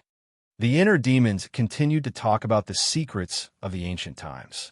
In addition, it said that the 9 golden crows almost died when they were young. It was the Yellow Emperor who didn't hesitate to use his own soul to feed the golden crow. In the end, he raised the 9 golden crows and turned them into divine birds. Using souls to feed the golden crow? Tang Zheng turned pale with fright. He had never heard of such a thing before. The inner demons didn't find it strange at all and said casually, "In the ancient times, there are many things that you can't imagine. Many spells have disappeared in the long river of history, so there's no need to make a fuss about it." Tang Zheng nodded and said, "The Yellow Emperor used his soul to feed the golden crow. In other words, one of the 9 golden crow souls is the remnant soul of the Yellow Emperor." Tang Zheng still remembered the time when the Yellow Emperor's remnant soul controlled Tian Chanzi. The strength that Tian Chanzi exploded with was something that even the 100 Faces Star Lord, who was stronger than Tian Chanzi, couldn't do anything about. The inner demons said, "You've hit the nail on the head. These golden crow souls contain the remnant soul of the Yellow Emperor. If there's a way to gather these golden crow souls, do you think the Yellow Emperor will be reborn?" Tang Zheng's heart skipped a beat. Of course, he didn't know the correct answer, but he had a premonition that the Yellow Emperor would be reborn in this way, just as the inner demons had said. Both the Yellow Emperor and Qi Yu had been reborn. Wouldn't these 2 archenemies be fighting each other until the heavens and earth were turned upside down? That would be a catastrophe. The soul of the golden crow will ascend to the heavens, and the 9 suns will shine in the sky. You won't be able to stop it. The inner demons vowed. Is there really no other way? Isn't Qi Yu your enemy? If the Yellow Emperor is reborn, wouldn't that give Qi Yu an equal opponent? Isn't that what you want? The inner demons asked. Tang Zheng was stunned. That's right. Wasn't this his original goal? Now that things had come to this, could it be that he was going back on his word? His shining soul of the golden crow was rising. There were already 4 suns in the sky. Originally, because the mountain peak was covered in snow all year round, it was unbearably cold, but now it was scorching hot. The pure white snow on the mountain peak was gradually melting, turning into streams that flowed down the mountain. This can't go on like this, right? Tang Zheng asked. The inner demons were silent. The 5-clawed golden dragon said indignantly, "The golden crow is nothing. Let me go and meet it." Tang Zheng's arm flashed with a golden light. The 5-clawed golden dragon was eager to give it a try. It obviously wanted to compete with the soul of the golden crow. Wait a minute. Tang Zheng hurriedly stopped it. The inner demons were right. Since Qi Yu couldn't be controlled and had colluded with the summoned demons, he must be plotting something big. He didn't have any way to stop him at the moment. If the Yellow Emperor was reborn, it might be an unexpected countermeasure. At the very least, the Yellow Emperor was the ancestor of the current Huaxia people. He would lead his former subordinates to resist Qi Yu. Although a great war would break out, at least most people would be saved and the world would be saved. Thinking of this, Tang Zheng decided that he didn't want to stop the soul of the Golden Crow. Boom! A loud sound came from a mountain peak. The soul of the Golden Crow that was rising into the sky suddenly exploded with a dazzling light. Tang Zheng was shocked. He looked into the distance and faintly saw a fierce battle erupting on the mountain peak. Damn, it's the Empyrean Fairy and the others. Although it was difficult, Tang Zheng immediately made a judgment. With such a big movement, the others were completely awakened and knew that the enemy was attacking. Suddenly, the shadows of the hands on the top of the mountain churned, and a mysterious force rose into the sky. The remaining souls of the Golden Crow rose into the sky at a much faster speed. Tang Zheng didn't care about these people. He was afraid that something would happen to the Empyrean Fairy and Li Xiaotian. So he flew to the mountain peak on his sword. On the top of the mountain, several people were fighting fiercely. The Empyrean Fairy was obviously more skilled and was fiercely suppressing the other party. Just now, the soul of the Golden Crow was attacked by the Empyrean Fairy. It was still struggling in the air to resist the power of the Empyrean Fairy's attack. Li Xiaotian was not idle either. Although the cultivation of the 8th level of the Supreme Power Realm was not enough for him to be like a fish in water, he had the strength to protect himself for the time being. Who are you? How dare you stop us? Do you know who we are? Someone roared aggressively. The Empyrean Fairy snorted and said, How can I turn a blind eye to what you're doing? Do you know what we're doing? No matter what you're doing, the 9 suns you've summoned will definitely turn the earth into a scorched earth. Thousands of creatures will die because of you. No matter what your purpose is, I will never sit by and watch such a cruel act. The Empyrean Fairy said firmly. In order to resurrect the Yellow Emperor, what's this sacrifice? Resurrect the Yellow Emperor? The Empyrean Fairy raised her eyebrows in surprise. Obviously, she didn't know the secret. Why are you scared? Then quickly retreat. The other party said proudly. The Empyrean Fairy's face darkened without hesitation and said, So what if he's the Yellow Emperor? It's rumored that he's a wise emperor. If he knew that you're resurrecting him at such a high price, what would he think? It's not up to you to tell us what to do. The other party's face darkened. There was some worry between his eyebrows, but he said sternly, Whoosh! A figure fell from the sky. Everyone couldn't help but turn their heads to look. Tang Zheng! Li Xiaotian shouted in surprise. The Empyrean Fairy's eyes showed deep worry. She said to Tang Zheng, Do you know what they're doing? Maybe they want to resurrect the Yellow Emperor. Tang Zheng said, What? You already know.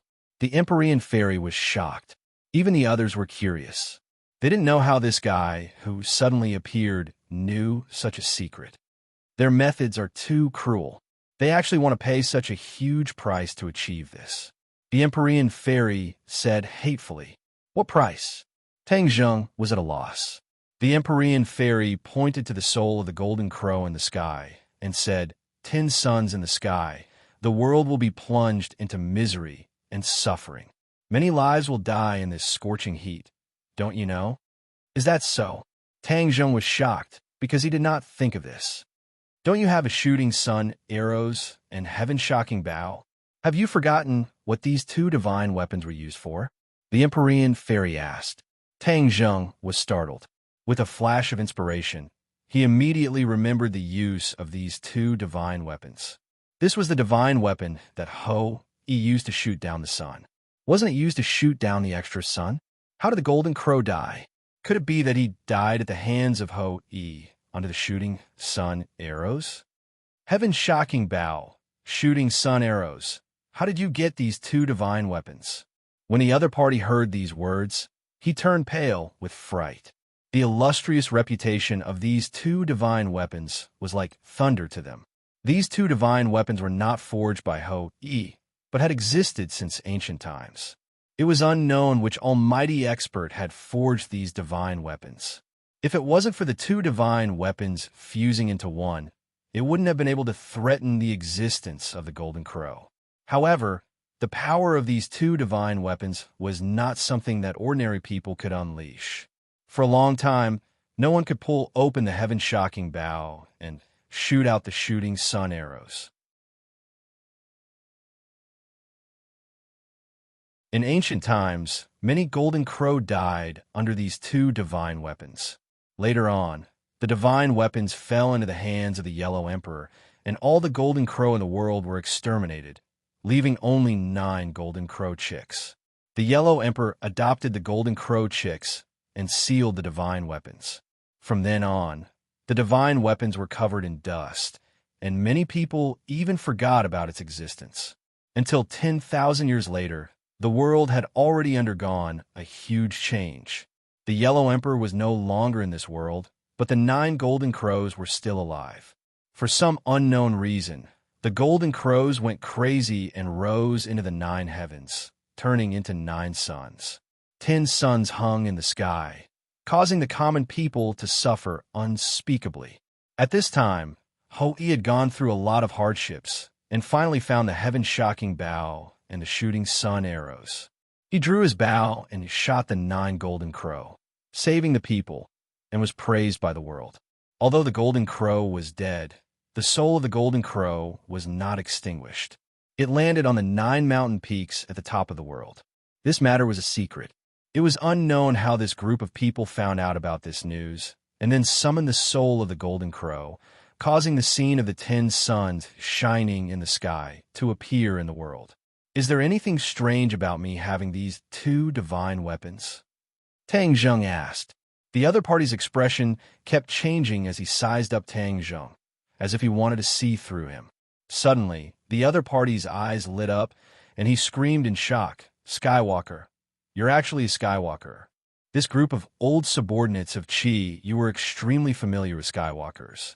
Back then, Qi was a Skywalker, which was why he had the strength to fight against the Yellow Emperor. They had a natural rejection and hostility toward Skywalkers. Just a single celestial, their enmity instantly soared. They stared at Tang Zheng, their killing intent surging. You are a Skywalker. It is not surprising that you can pull the heaven-shocking bow and shoot the shooting sun arrows. These 2 divine weapons belong to the Yellow Emperor. How can they fall into the hands of Skywalker like you? The other party said aggressively. Tang Zheng frowned and said, "Why can't it fall into my hands? You speak as if I have disgraced it. You're disgracing it. Are you worthy of possessing the heaven-shocking bow and the shooting sun arrows? Hurry up and hand over these 2 divine weapons, or else you won't be able to leave this mountain today." The other party said solemnly. Tang Zheng laughed disdainfully. "What qualifications do you have to say such words? It seems that we have the advantage right now. Although you talk a lot, your strength is obviously not as good as your words." "Ha! Do you think we only have as few people?" The other party did not think so. He was not afraid at all. Instead, he laughed wildly. His gaze was like that of a little sheep. Tang Zheng did not like this kind of unbridled gaze. Originally, he was prepared to ignore the other party, but since this matter involved the people of the world, he could not sit idly by.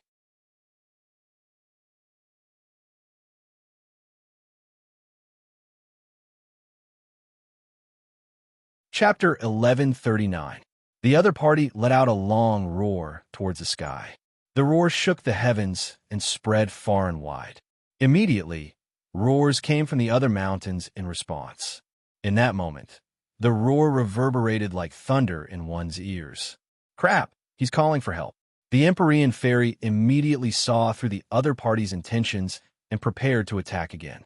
At this time, the 8 Golden Crow souls had all risen to the 9 heavens and turned into suns, releasing blazing light. Only the soul of the Golden Crow that was being attacked by the Empyrean fairy was still struggling in mid-air, unable to move forward. The 9 suns were shining brightly in the sky, and the heat was unbearable. The ground seemed to be about to melt. The snow on the mountain melted at a speed that was flying to one side. With a rumble, an avalanche actually occurred, causing the mountain to shake and the earth to shake. The trees at the foot of the mountain quickly withered and spontaneously combusted with a boom, turning into charcoal. The heavy people on the mountain peak were the ones closest to the nine suns. In an instant, they felt as if their water had evaporated and their entire bodies were on fire. Tang Zheng was shocked by this scene. Although he had felt the heat just now, but now it was not just a little heat, but a life-threatening situation. He suddenly raised his head and stared at the nine suns. The glaring light made it hard for him to open his eyes. The Empyrean fairy's face darkened and urged loudly, "Tang Zheng, what are you waiting for? Hurry up and stop them, otherwise this world will be over."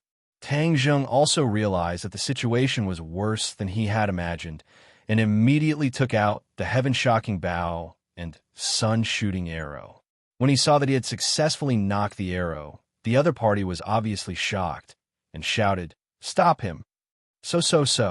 The few of them abandoned the Empyrean fairy and Li Xiaotian and attacked Tang Zheng at the same time. At the same time, on the vast land of Huaxia, everyone raised their heads and looked at the scene in the sky in disbelief.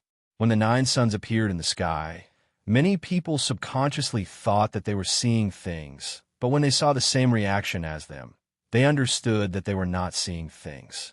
Before they could understand what was going on, an intense heat descended from the sky and sprinkled on the vast earth.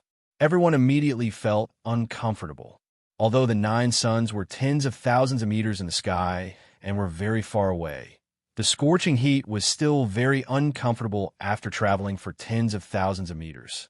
Although it was not as bad as the scene on Mount Everest, many people still felt a strong burning sensation on their bodies. Quickly go into the house and hide. Some smart people immediately realized what was going on and rushed to the shade, shouting and making a fuss. In an instant, the streets and alleys were in an uproar. Everyone screamed and rushed to the shade, casting glances at the sky from time to time. Those nine suns were exceptionally dazzling. They emitted a bewitching radiance that made people tremble in fear. What's going on? This question appeared in everyone's mind, but no one knew the answer. Compared to the other countries, Huaxia was the one who felt it the most. This was because these suns rose from their sky. The country was also panicking and did not know what to do. This phenomenon had only been recorded in a few words in myths and legends. Everyone treated it as nonsense after dinner. No one believed it at all. A few days ago, the divine dragon had appeared, and now there were nine suns in the sky. Could it be that the end of the world was coming? Although there were a lot of messy guesses, no one knew what to do. Boom! Suddenly, a house was on fire. The strong sunlight caused some flammable materials to react naturally, and the fire spread rapidly. The fire alarm immediately rang through the streets and alleys. No city in Huaxia could be spared. Even the water in the rivers was evaporating at a speed visible to the naked eye, reducing bit by bit. Tang Zheng did not know about the disaster facing thousands of worlds because the enemy's attack had arrived as scheduled. The joint attack of several people could not be underestimated. However, Tang Zheng did not retreat. He still pulled the bow into a full moon shape and loosened his fingers. Wong. The bowstring trembled violently. The sun-shooting arrow turned into a ray of light and shot out with a whoosh. It tore through the air with a terrifying force and arrived in the sky in the blink of an eye in front of a golden crow's soul. No! Someone shouted hysterically, trying to stop all of this, but their speed was not as fast as the sun-shooting arrow. Of course, once they realized that they could not stop the sun-shooting arrow, they poured their anger onto Tang Zheng. They looked at him as if they wanted to skin him alive. Kill! A few attacks were about to hit Tang Zheng. All of his attention was focused on the shooting sun arrows and heaven-shocking bow. He had no time to retaliate. However, he was not worried, because with the Empyrean fairy here, it was impossible for him to sit back and do nothing. His guess was accurate. When the enemy attacked, she also moved at the same time. Mountain River Map. A painting scroll flew out from her hand and floated above everyone's heads. The painting scroll slowly unfolded, and the endless mountain-river pattern was vividly displayed in front of everyone. These people's target was Tangjung. Even if the mountain-river map was already above their heads, they did not take it seriously. Tangjung was the main point. Whoosh! A gust of wind flew out from the mountain-river map. Like a whirlwind, it immediately swept up two people.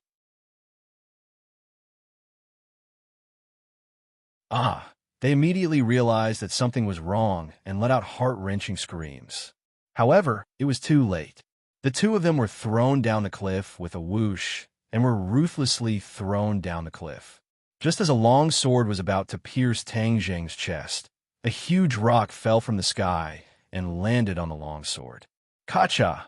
The longsword broke into pieces. All of the attacks collapsed in an instant and disappeared into thin air. Tangjung was safe and sound. He stared at the sun-shooting arrow that broke through the sky. Boom! With a loud sound, the sun-shooting arrow hit the soul of the golden crow. A violent explosion occurred and turned into a few sparks. Look! At the same time, the people in Huaxia saw this scene. In the sky, one of the suns had actually exploded. For ordinary people, the distance was too far. They could not see the sun-shooting arrow at all. They could only see one of the suns exploding into a ball of fire. When the soul of the golden crow was hit, the effect was immediate. The unbearable heat wave immediately reduced by a few degrees. Everyone instantly understood that there was hope. As long as the suns exploded, they could be saved and return to their old days. At this moment, everyone understood that the appearance of so many suns in the sky was not a good thing. It was a sign of doomsday. Many people almost gave up hope. Now that there was a turning point, everyone's hope was ignited. Their eyes were gradually filled with joy. However, many people had the same question in their minds at the same time. What was going on? The suns exploded when they came out. What exactly happened in the process? In the island nation, thousands of miles away, Saint King looked in the direction of Huaxia absent-mindedly. The miracle of the 9 suns illuminating the sky also entered his eyes. He could not help but turn pale. He was a demon expert, so of course he had heard of the legend of Ho-Yi shooting down the suns in ancient times. Naturally, he thought of this point. Could it be that the golden crow is not dead and has come out again? Saint King muttered to himself. Beside him, a treasure box flickered with a mysterious light. Chiyu's voice sounded. This is not the golden crow, but the soul of the golden crow. In this world, only the heaven-shocking bow and the sun-shooting arrow can deal with the soul of the golden crow. These two divine weapons are in Tangjung's hands, so it must be this brat who is shooting arrows to attack the soul of the golden crow. Chiyu analyzed incessantly. Saint King was puzzled and said, "Isn't Tangjung our enemy? Why would he shoot the soul of the golden crow? This is not in his interest, right? Do you know what the appearance of the soul of the golden crow means?" Chiyu asked. Saint King shook his head blankly. Once the soul of the golden crow is out of control, 10 suns illuminating the sky, then this world will be plunged into misery and suffering. Although Tangjung's ability is not very great, he has the heart of a savior. He will not watch this world be destroyed, or rather, most people die an unnatural death without doing anything. Do you understand? Chiyu asked. Saint King seemed to be deep in thought. In the end, he shook his head and said, "I still can't understand Tangjung's actions. Isn't he offending both sides? Not only did he offend us, he also offended the Yellow Emperor's people. In the future, if both sides don't like each other, no matter who wins or loses, his life will not be easy." Chiyu sneered and said, "This is the difference between you and him. I have been with him day and night for such a long time, but I don't dare to say that I completely understand his thoughts. Sometimes he is like a fool, willing to sacrifice everything to save others. Sometimes he will weigh the pros and cons and avoid the cons. In short, he is a very contradictory person, or you can say that he is an indecisive and soft-hearted person. To achieve great things, being indecisive and soft-hearted is a great taboo. How can he compare to you, ancestor?" Saint King said flatteringly. Of course, This was also his heartfelt words. Although Tang Zheng and Qi Yu were both Skywalkers with a Nanyang saint body, it was obvious that Saint King did not think highly of Tang Zheng. The demon race liked people who were decisive in killing. They would not hesitate to sacrifice some for their goals. The Yellow Emperor's former subordinates have already made their move. The Golden Crow's soul. What a good plan. Back then, the Yellow Emperor used his soul to feed the Golden Crow. It was an unintentional act. I'm afraid he never dreamed that he would need to rely on the Golden Crow to revive himself. Qi Yu sneered. He was the person involved, so of course he knew the relationship between the Golden Crow and Qi Yu. As for the reason why the Golden Crow's soul appeared, he could guess it without thinking. It was none other than the Emperor's former subordinates wanting to use the Yellow Emperor's remnant soul in the Golden Crow's soul to condense and be reborn.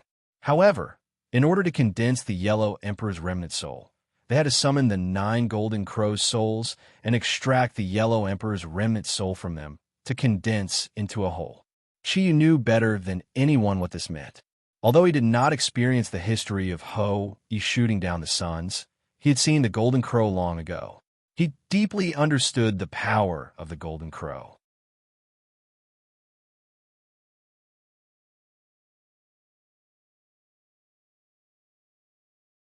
Chapter 1140. Qi Yu pondered for a long time before saying disdainfully, "It's not that easy for the Yellow Emperor to be reborn. There's no need for us to panic because of them. Our top priority is to find a body for me so that I can possess it and be reborn. As long as I am alive, even if the Yellow Emperor is reborn, what is there to be afraid of?" Saint King understood and hurriedly nodded, saying excitedly, "Ancestor's words are reasonable. Ancestor, don't worry, we have already sent out countless people to search for a suitable body. There will definitely be a result soon." At the peak of the snow mountain, a lot of the snow had already melted, revealing the bare cliff. It was like a young girl who had been stripped of her clothes, delicate and pitiful.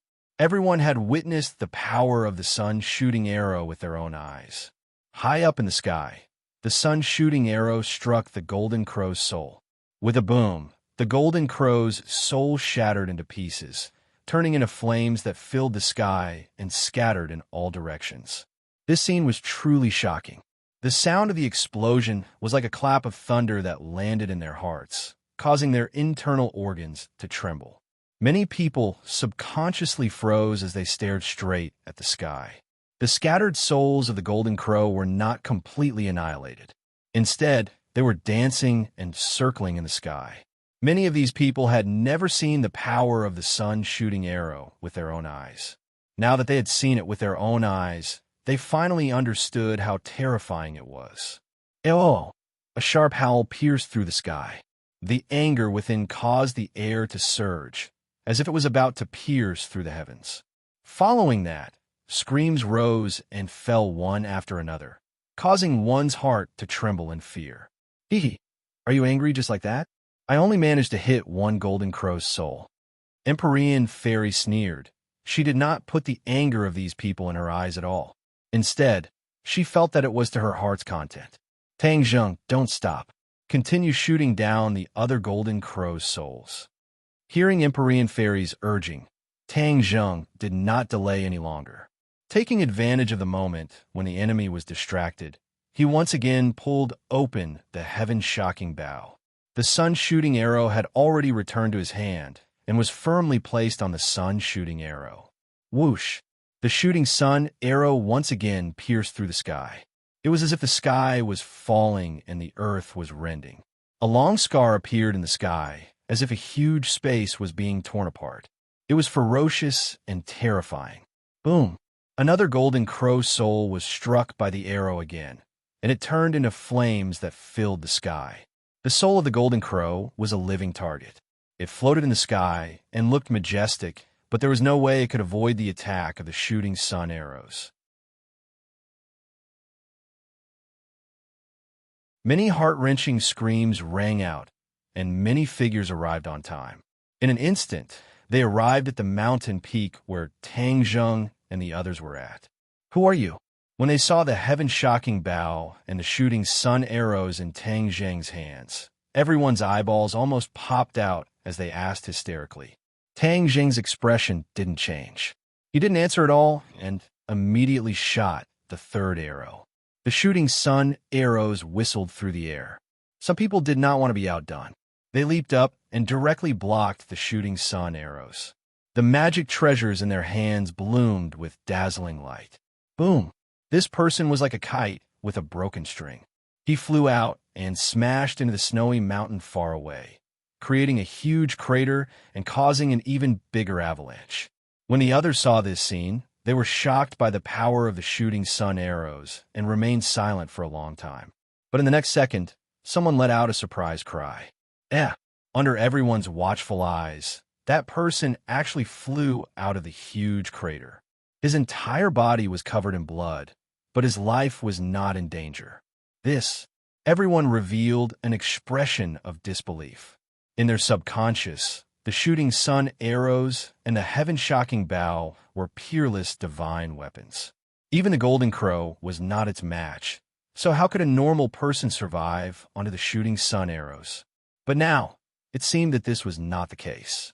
It was true that the shooting sun arrows and the heaven-shocking bow were extremely powerful, but they were far from being as powerful as they had imagined. There was a way. This thought surfaced in many people's minds. Although the soul of the golden crow was shot, it was not completely annihilated. It could completely reform and complete its goal. It was impossible for the shooting sun arrows to completely stop them. Stop him! Someone shouted and rushed towards Tang Zheng at the same time. Surrounded by enemies, Tang Zheng remained unmoved and once again pulled open the heaven-shocking bow. The arrow just now did not hit the soul of the golden crow, so this arrow was bound to hit it. The shooting sun arrows whistled through the air once again. Some people tried to stop them, but the Empyrean fairy was one step ahead of them and blocked their path. She had obviously understood the enemy's intentions, so she definitely could not let the enemy succeed and intercept the shooting sun arrows. The fairy of the nine heavens pointed her finger, and a water dragon flew out from the mountain and river map of the gods of earth and Vale. With a swing of its tail, it hit one of the men. With a loud bang, the man was smashed into a mountain and no longer made any sound. Although the shooting sun arrows were not enough to kill in one shot, the Empyrean fairy's ultimate kill was extremely easy. Stop this woman. A few people disregarded their own safety and blocked in front of the Empyrean fairy, trying to separate her and Tang Zheng, so that she would be too busy to take care of Tang Zheng. This method was indeed effective. When he shot the third soul of the golden crow, the enemy's attack arrived as expected, but he had no way of blocking it. He could only watch as the attack arrived in front of him. Break! With a delicate shout, Li Xiaoyan's moving figure blocked in front of him. A bow, an arrow appeared in her hand, and she shot an arrow, repelling the enemy. She was an 8th level Grandmaster, and even among these people, she was not an ordinary person. Tang Zheng looked at her gratefully. She looked back and smiled, her charm boundless, and said resolutely, "With me here, you don't have to worry, unless they step over me. Be careful." Tang Zheng nodded heavily, and shot another arrow without any hesitation, aiming at the 4th soul of the golden crow. "Stop him! We can't let him continue." Seeing that they did not succeed in stopping Tang Zheng, these people were furious. So many people, but they could not do anything to the 3 of them. This was simply a great shame. Everyone used all their skills and cast spells again, trying to kill the 3 of them. These people's cultivation was not weak. Most of them were in the Golden Core and Yuanying realms.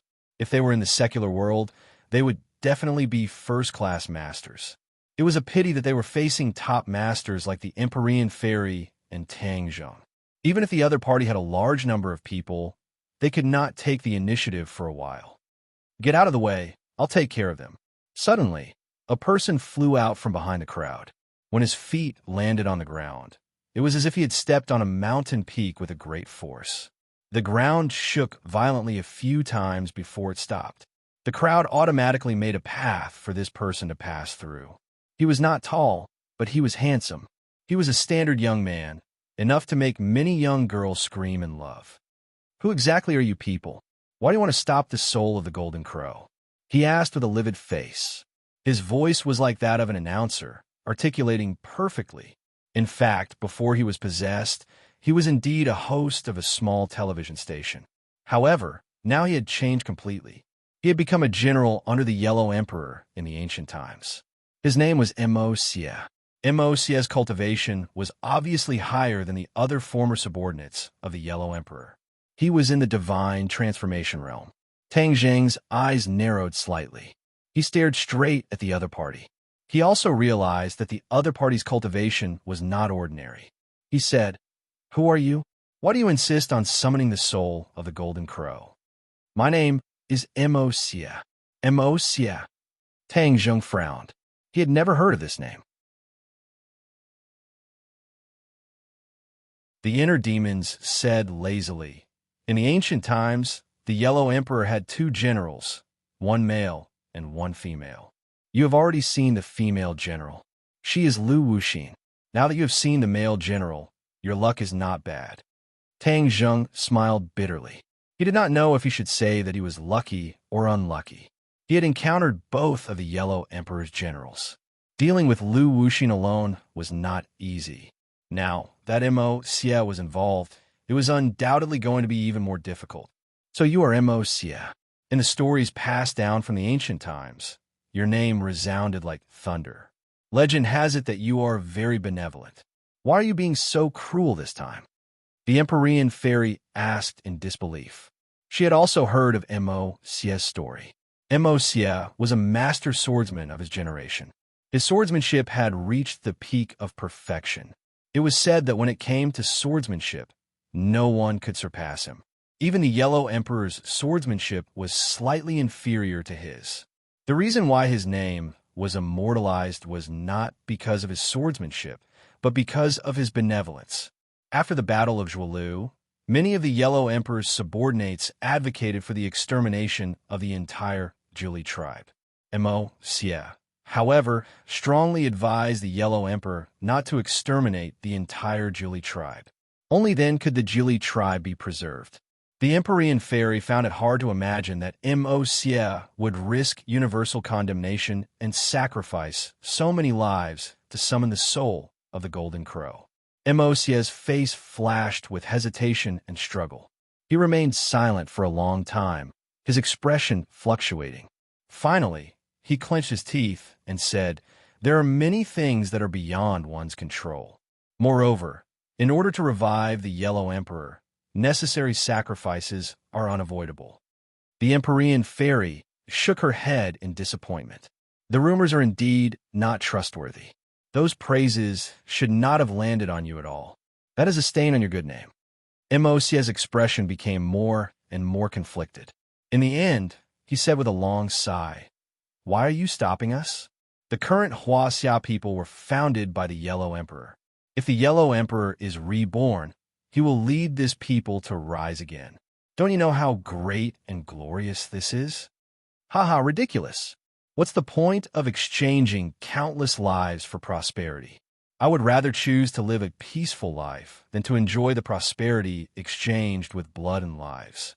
The Empyrean fairy said firmly. Immerse's face flashed with embarrassment. He said resentfully, "Who is right and who is wrong is not something that you can decide with just a few words. However, since you have chosen to oppose us, then you are our enemies. Don't blame us for being merciless. No one needs you to show mercy." The Empyrean fairy said without any trace of politeness. Tang Zheng also nodded in agreement. "That makes sense. You don't care about the people of the world, so how can we respect you?" Then there's nothing more to say. Immerse's expression became fierce as his aura soared into the sky.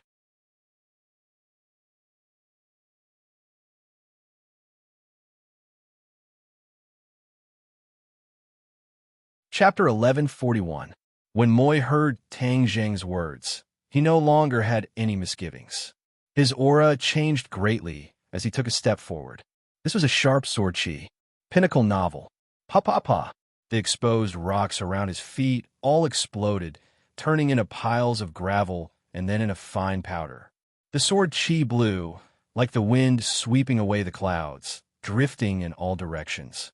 Looking at this scene, Tang Zheng and the other two simultaneously felt a strong sense of oppression.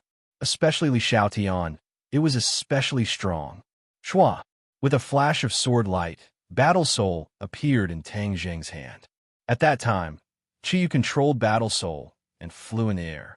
After Qiyu left Tang Zheng's body, the control of Battle Soul fell back into Tang Zheng's hands. Tang Zheng questioned the Sword Soul as to why this happened, but the Sword Soul did not know what to do and could not give an answer. In the end, Tang Zheng had no way to pursue the matter and could only act as if nothing had happened and continue to use Battle Soul. Indeed, Battle Soul did not malfunction again. Good sword. Moi's eyes lit up and could not help but praise.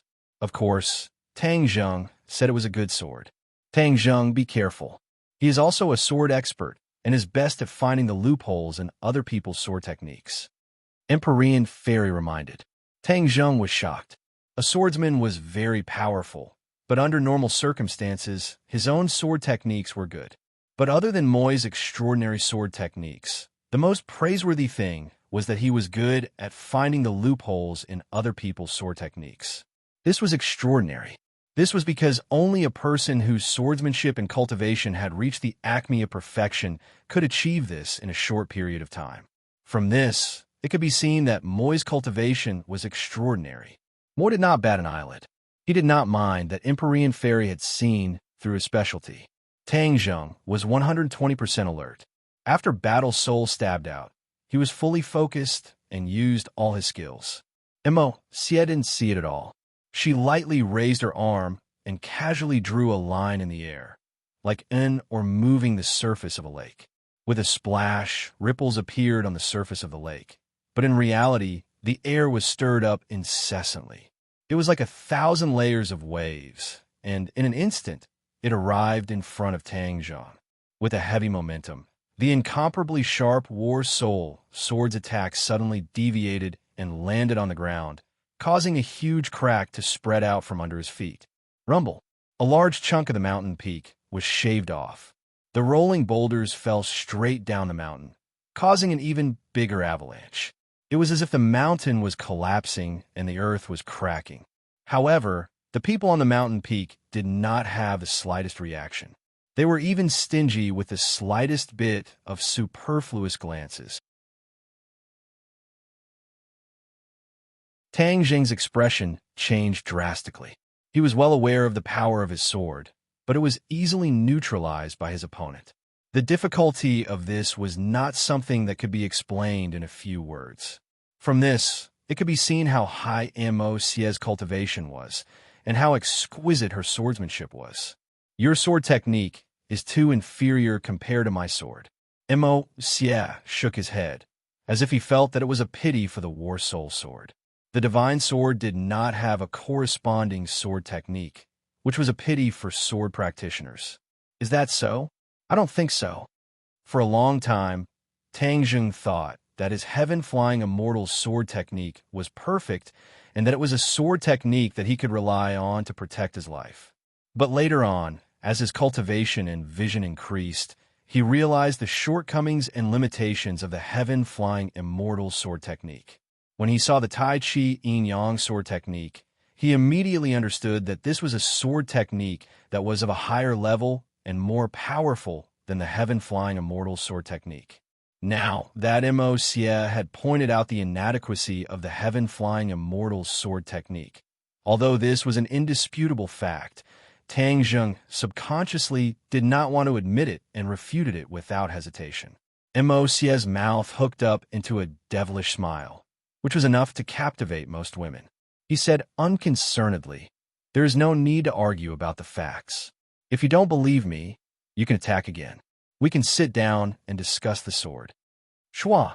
The sword light rose again, and Tang Zheng was unconvinced as he attacked again. This time, the heaven-flying immortal sword technique was even more fierce, dazzling the eyes. Sword Qi crisscrossed, like an inescapable net, covering every direction of Immerse. and even every direction that he would change. This move seemed perfect, and even Tang Zheng felt that he had displayed the pinnacle of the heaven-flying immortal sword technique. It was not inferior to the one that Tian Chanzi had taught him. Mo. Smiled and commented, "The more perfect a sword technique seems, the more flaws there are. This is because perfection is only for oneself. For others, there is no sword technique in the world that can reach the realm of perfection. Everyone can see through the flaws, and the decisive factor is the level of one's vision and cultivation." Tang Zheng could not help but admit that Mo's words were reasonable, but he still heavily snorted and used all of his strength on this sword. "You won't give up until you reach the Yellow River. Then I will fulfill your wish," Mos said coldly and waved his finger again. Ka! The War Soul sword stopped, and it stopped in the middle of two fingers. Mo. actually used two fingers to easily clamp down on the Battle Soul sword. This was truly unimaginable, causing people to be flabbergasted and find it hard to believe. Tang Jing's expression suddenly changed, and his voice also changed a bit. He asked absent-mindedly, "How did you do this?" Mos smiled and said, "I told you, your sword technique has flaws. As long as you find the flaws, breaking your sword technique is easy." If Mos had said this before, perhaps it would have been boastful, but now the truth was in front of him. Even if Tang Zheng did not believe it, it was an undeniable fact. He could not help but feel a bit dejected. He had practiced the heaven-flying immortal sword technique for so long and had defeated countless enemies, but it was actually so easily defeated by Mos. This feeling of defeat was too strong. If Tian Chanzi saw this scene, he would definitely be even more depressed. This was because the heaven-flying immortal sword technique was Kingsiman's high-level sword technique. It was the sword technique that all the disciples in the sect wanted to practice. But in front of Mos, this seemingly invincible sword technique was like a clay chicken or a pottery dog, unable to withstand a single blow. How could this huge contrast not make people feel a mixture of feelings and be incomparably depressed? But Tang Jing's depression disappeared in a flash. He did not truly lose, and he still had a move, Tai Chi Yin Yang sword technique. In the past, he would forget the Tai Chi Yin Yang sword technique at any time. Unless it was a critical moment, he would not be able to remember the sword moves.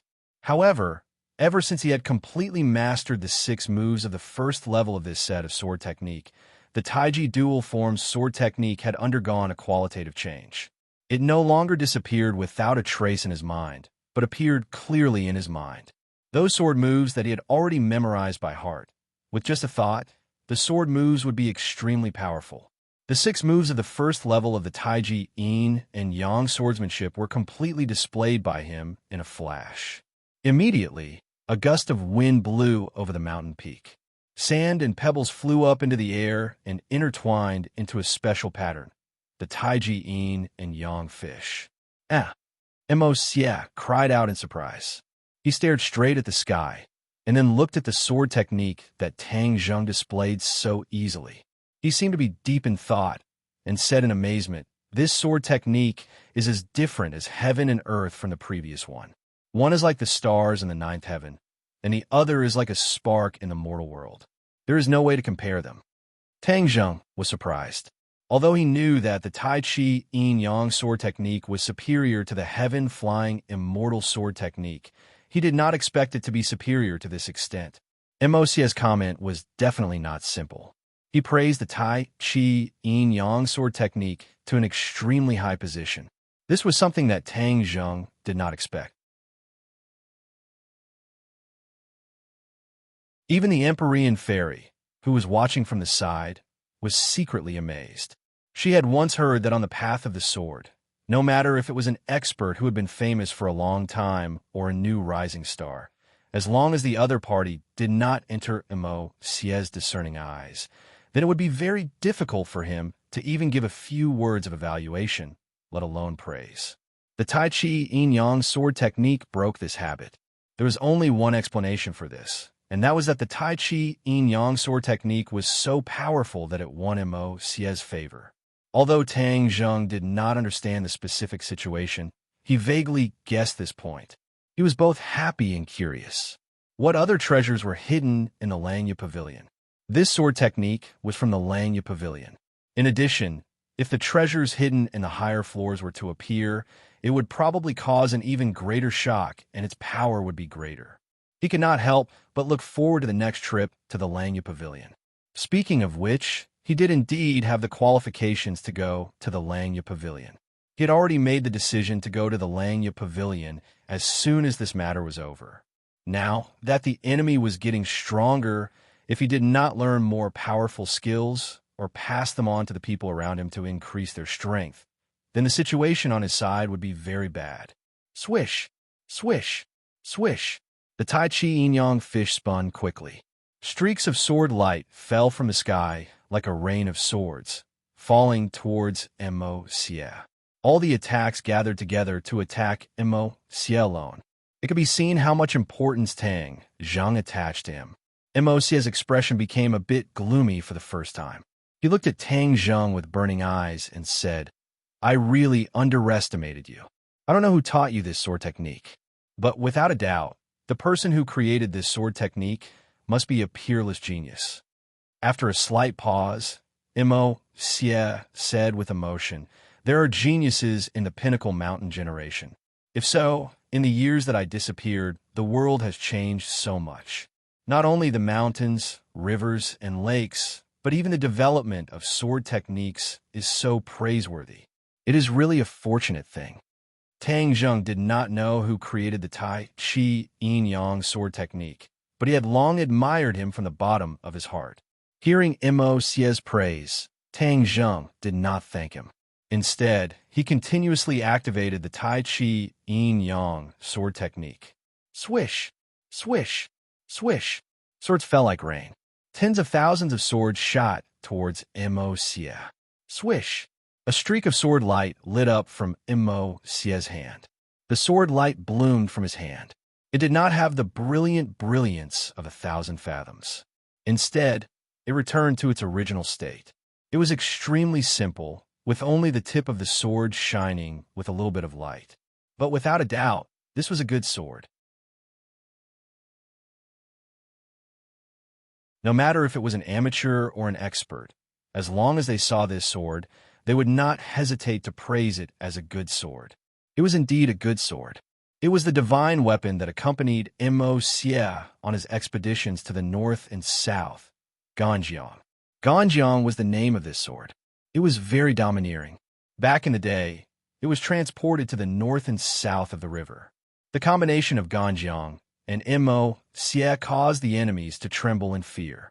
One was merciful, the other was bloodthirsty. When the Ganjiang sword was refined, it used human blood and lives as a sacrifice. It was full of ruthless blood energy. It was a peerless weapon. Only a merciful person could use this sword.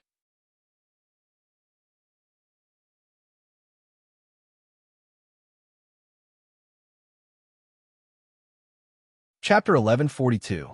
Immerse waved Battle Soul, and the originally bright Battle Soul immediately underwent an earth-shattering change, turning into a blood-red color with light flowing around it.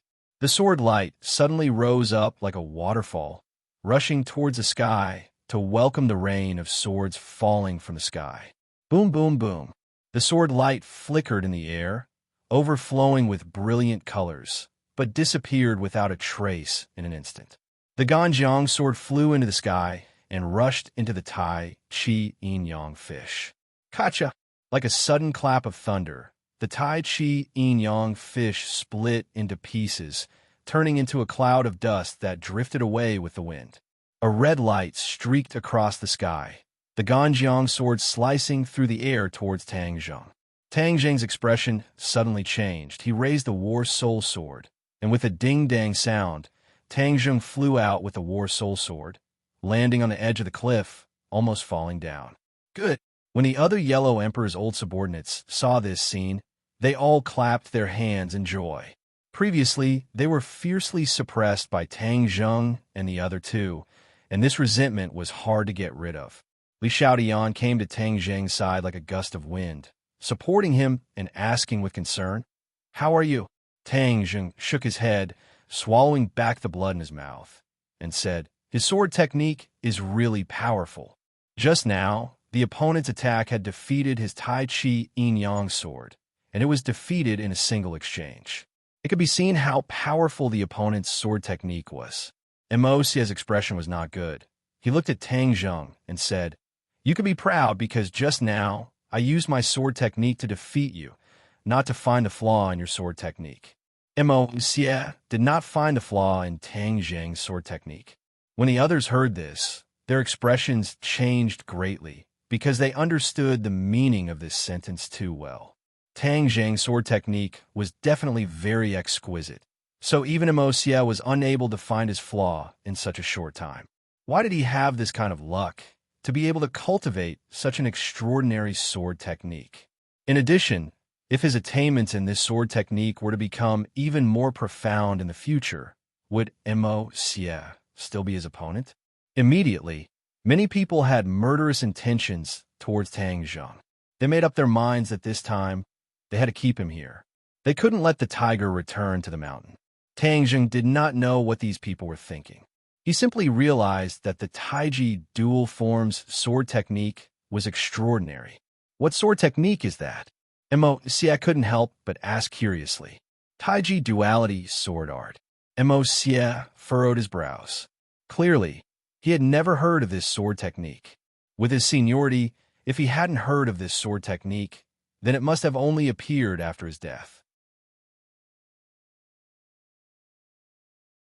Who is this kind of genius that actually created this set of sword techniques?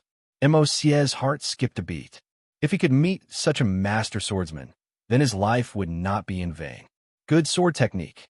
The Taiji gives birth to the yin and yang, interlocking and complementing each other. It contains the Tao of heaven and earth. Do you know who created it? Immerse was not stingy with her praise. Tang Zheng shook his head. He also wanted to know who created the Taiji dual forms sword technique, but there were no records of it in the Langyu Pavilion. Seeing Tang Zheng shake his head, Immerse could not hide the disappointment on his face. "General Mo, kill him to prevent future troubles." The other shouted. Immerse was a general under the Yellow Emperor. These people were of lower rank than him, so they called him General Mo. Immerse's sword was pointed straight at Tang Zheng. The blood-red sword light flashed, and the sharp sword chi shattered the surrounding air, turning it into a vacuum. Tang Zheng's expression turned cold. He understood that the other party wanted to kill him, so he became even more alert. Xian knew of the 9 heavens took light steps and stood in front of Tang Zheng to protect him as she stared at Immerse. Immerse calmly looked at the Empyrean fairy and said, "You are indeed extraordinary. Even your magic treasure is extraordinary. If you want to stand up for him, then let's first determine a victor. Although I don't kill women in my life, since you are an enemy, then you're not included in the list." The 9th heaven mystical maiden was as cold as ice. Immerse was poles apart from the rumors, which made her feel rather gloomy. She stiffly said, "Humph, to kill a woman, you need to have the ability to do so." As soon as she finished speaking, she pointed her finger.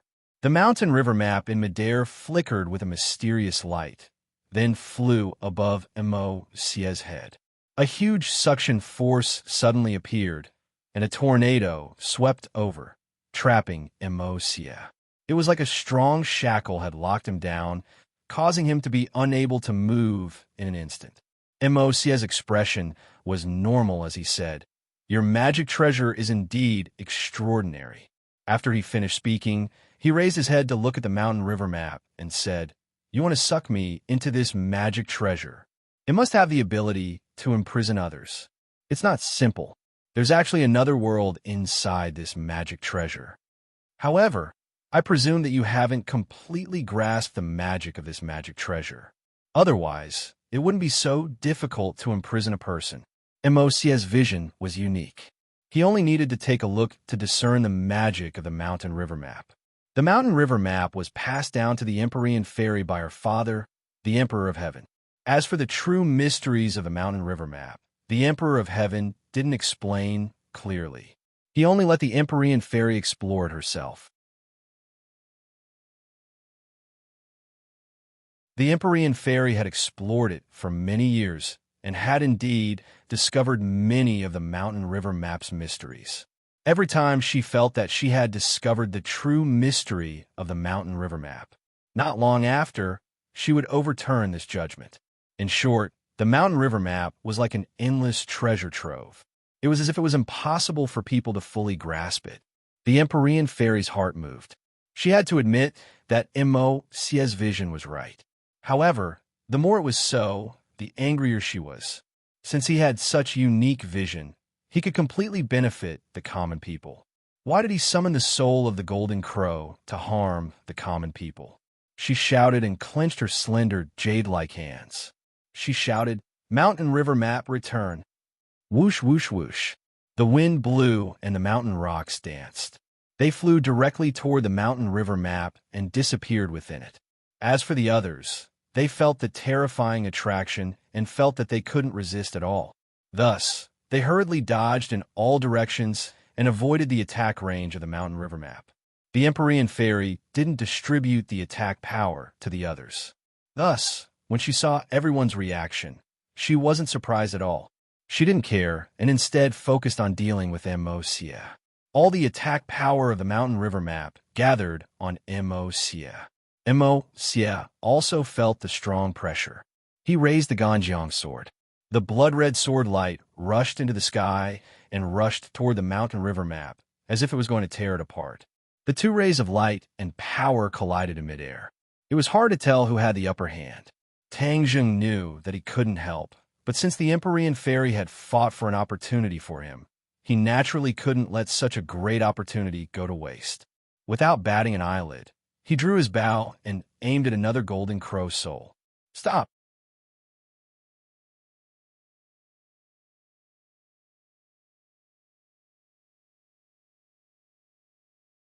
Chapter 1143. Just now, Tang Zheng's arrow aimed at the fourth golden crow soul didn't succeed as expected. It was intercepted by Immerse. Now, that Immerse was pinned down by the Empyrean fairy. He had enough time to deal with the golden crow's soul. However, things didn't go as he wished. When he aimed at the fourth golden crow's soul, a delicate cry exploded like thunder. Two people flew up from the mountain peak and blocked Tang Zheng's path. "Stop!" Tang Zheng looked at them in surprise. "It's you two." These two were Lu Wuxin and Yi Meiyu. He didn't expect to meet them here. "Humph! Haven't you been hiding from me? How dare you show up now?" Tang Zheng asked jokingly. Lu Wuxin looked left and right.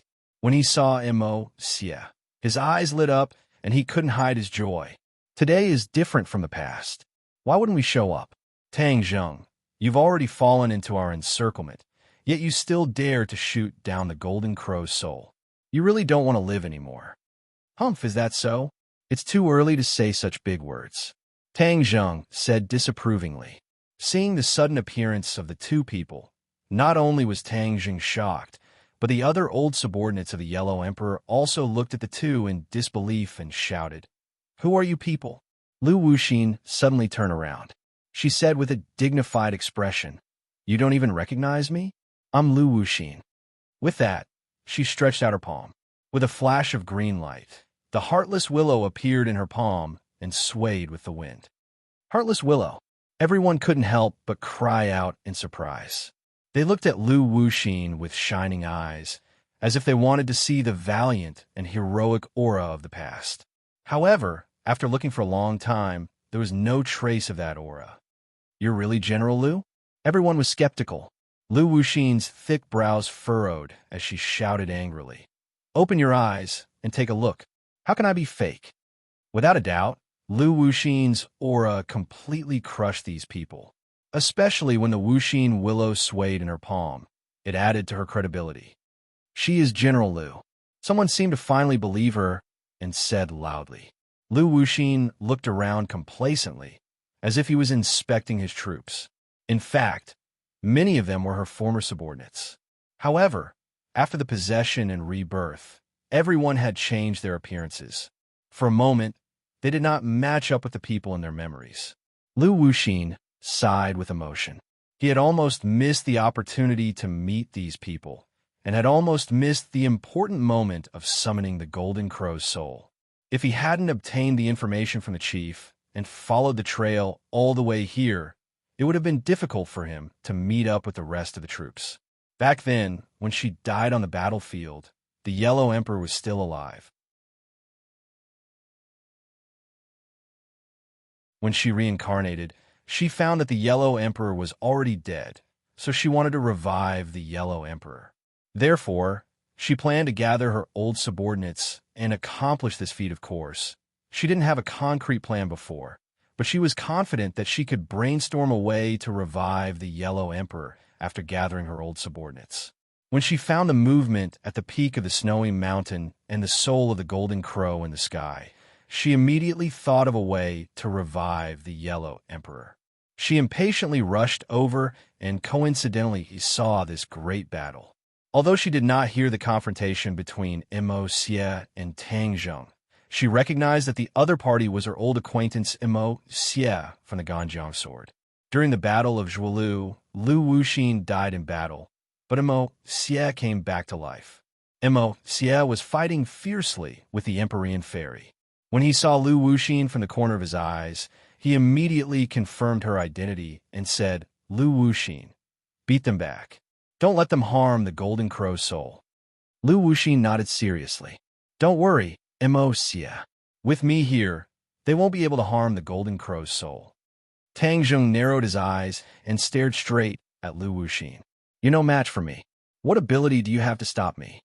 "Humph, who says I'm no match for you? I'm no longer the same as before. You can't see through me," Lu Wuxin said proudly. Tang Zheng's pupils suddenly contracted and his eyes lit up. He carefully discovered that Lu Wuxin had indeed changed. "Your cultivation has increased?" Lu Wuxin laughed out loud. "You're not completely blind yet." Tang Zheng stared straight at the other party. Judging from her aura, her cultivation was definitely not low. Moreover, since he couldn't see through her, she was probably at the semi-deity realm. Semi-deity realm. Lu Wuxin nodded. "You're quite observant." Lu Wuxin's cultivation had indeed reached the first stage of the semi-deity realm. She was different from ordinary cultivators when she was reincarnated. Although she was only at the Yuanying realm when she met Tang Zheng last time, her cultivation was even weaker than Tang Zheng's. However, her cultivation was extremely high when she was alive, far surpassing the Yuanying realm. Therefore, it wasn't difficult for her to recover to the semi-deity realm in time. That was how Immerse recovered. Tang Zheng snorted coldly. "So what if you're at the semi-deity realm? Do you think I'm afraid of you?" Tang Zheng's aura changed greatly. His aura surged as if he was a completely different person. Lu Wuxin's eyelids twitched. She had fought Tang Zheng head-on before, so she was well aware of his strength. However, the strength displayed by Tang Zheng at this moment was completely different from what she remembered. "You." Lu Wuxin extended a finger and pointed at Tang Zheng in disbelief. "Your cultivation has increased by so much?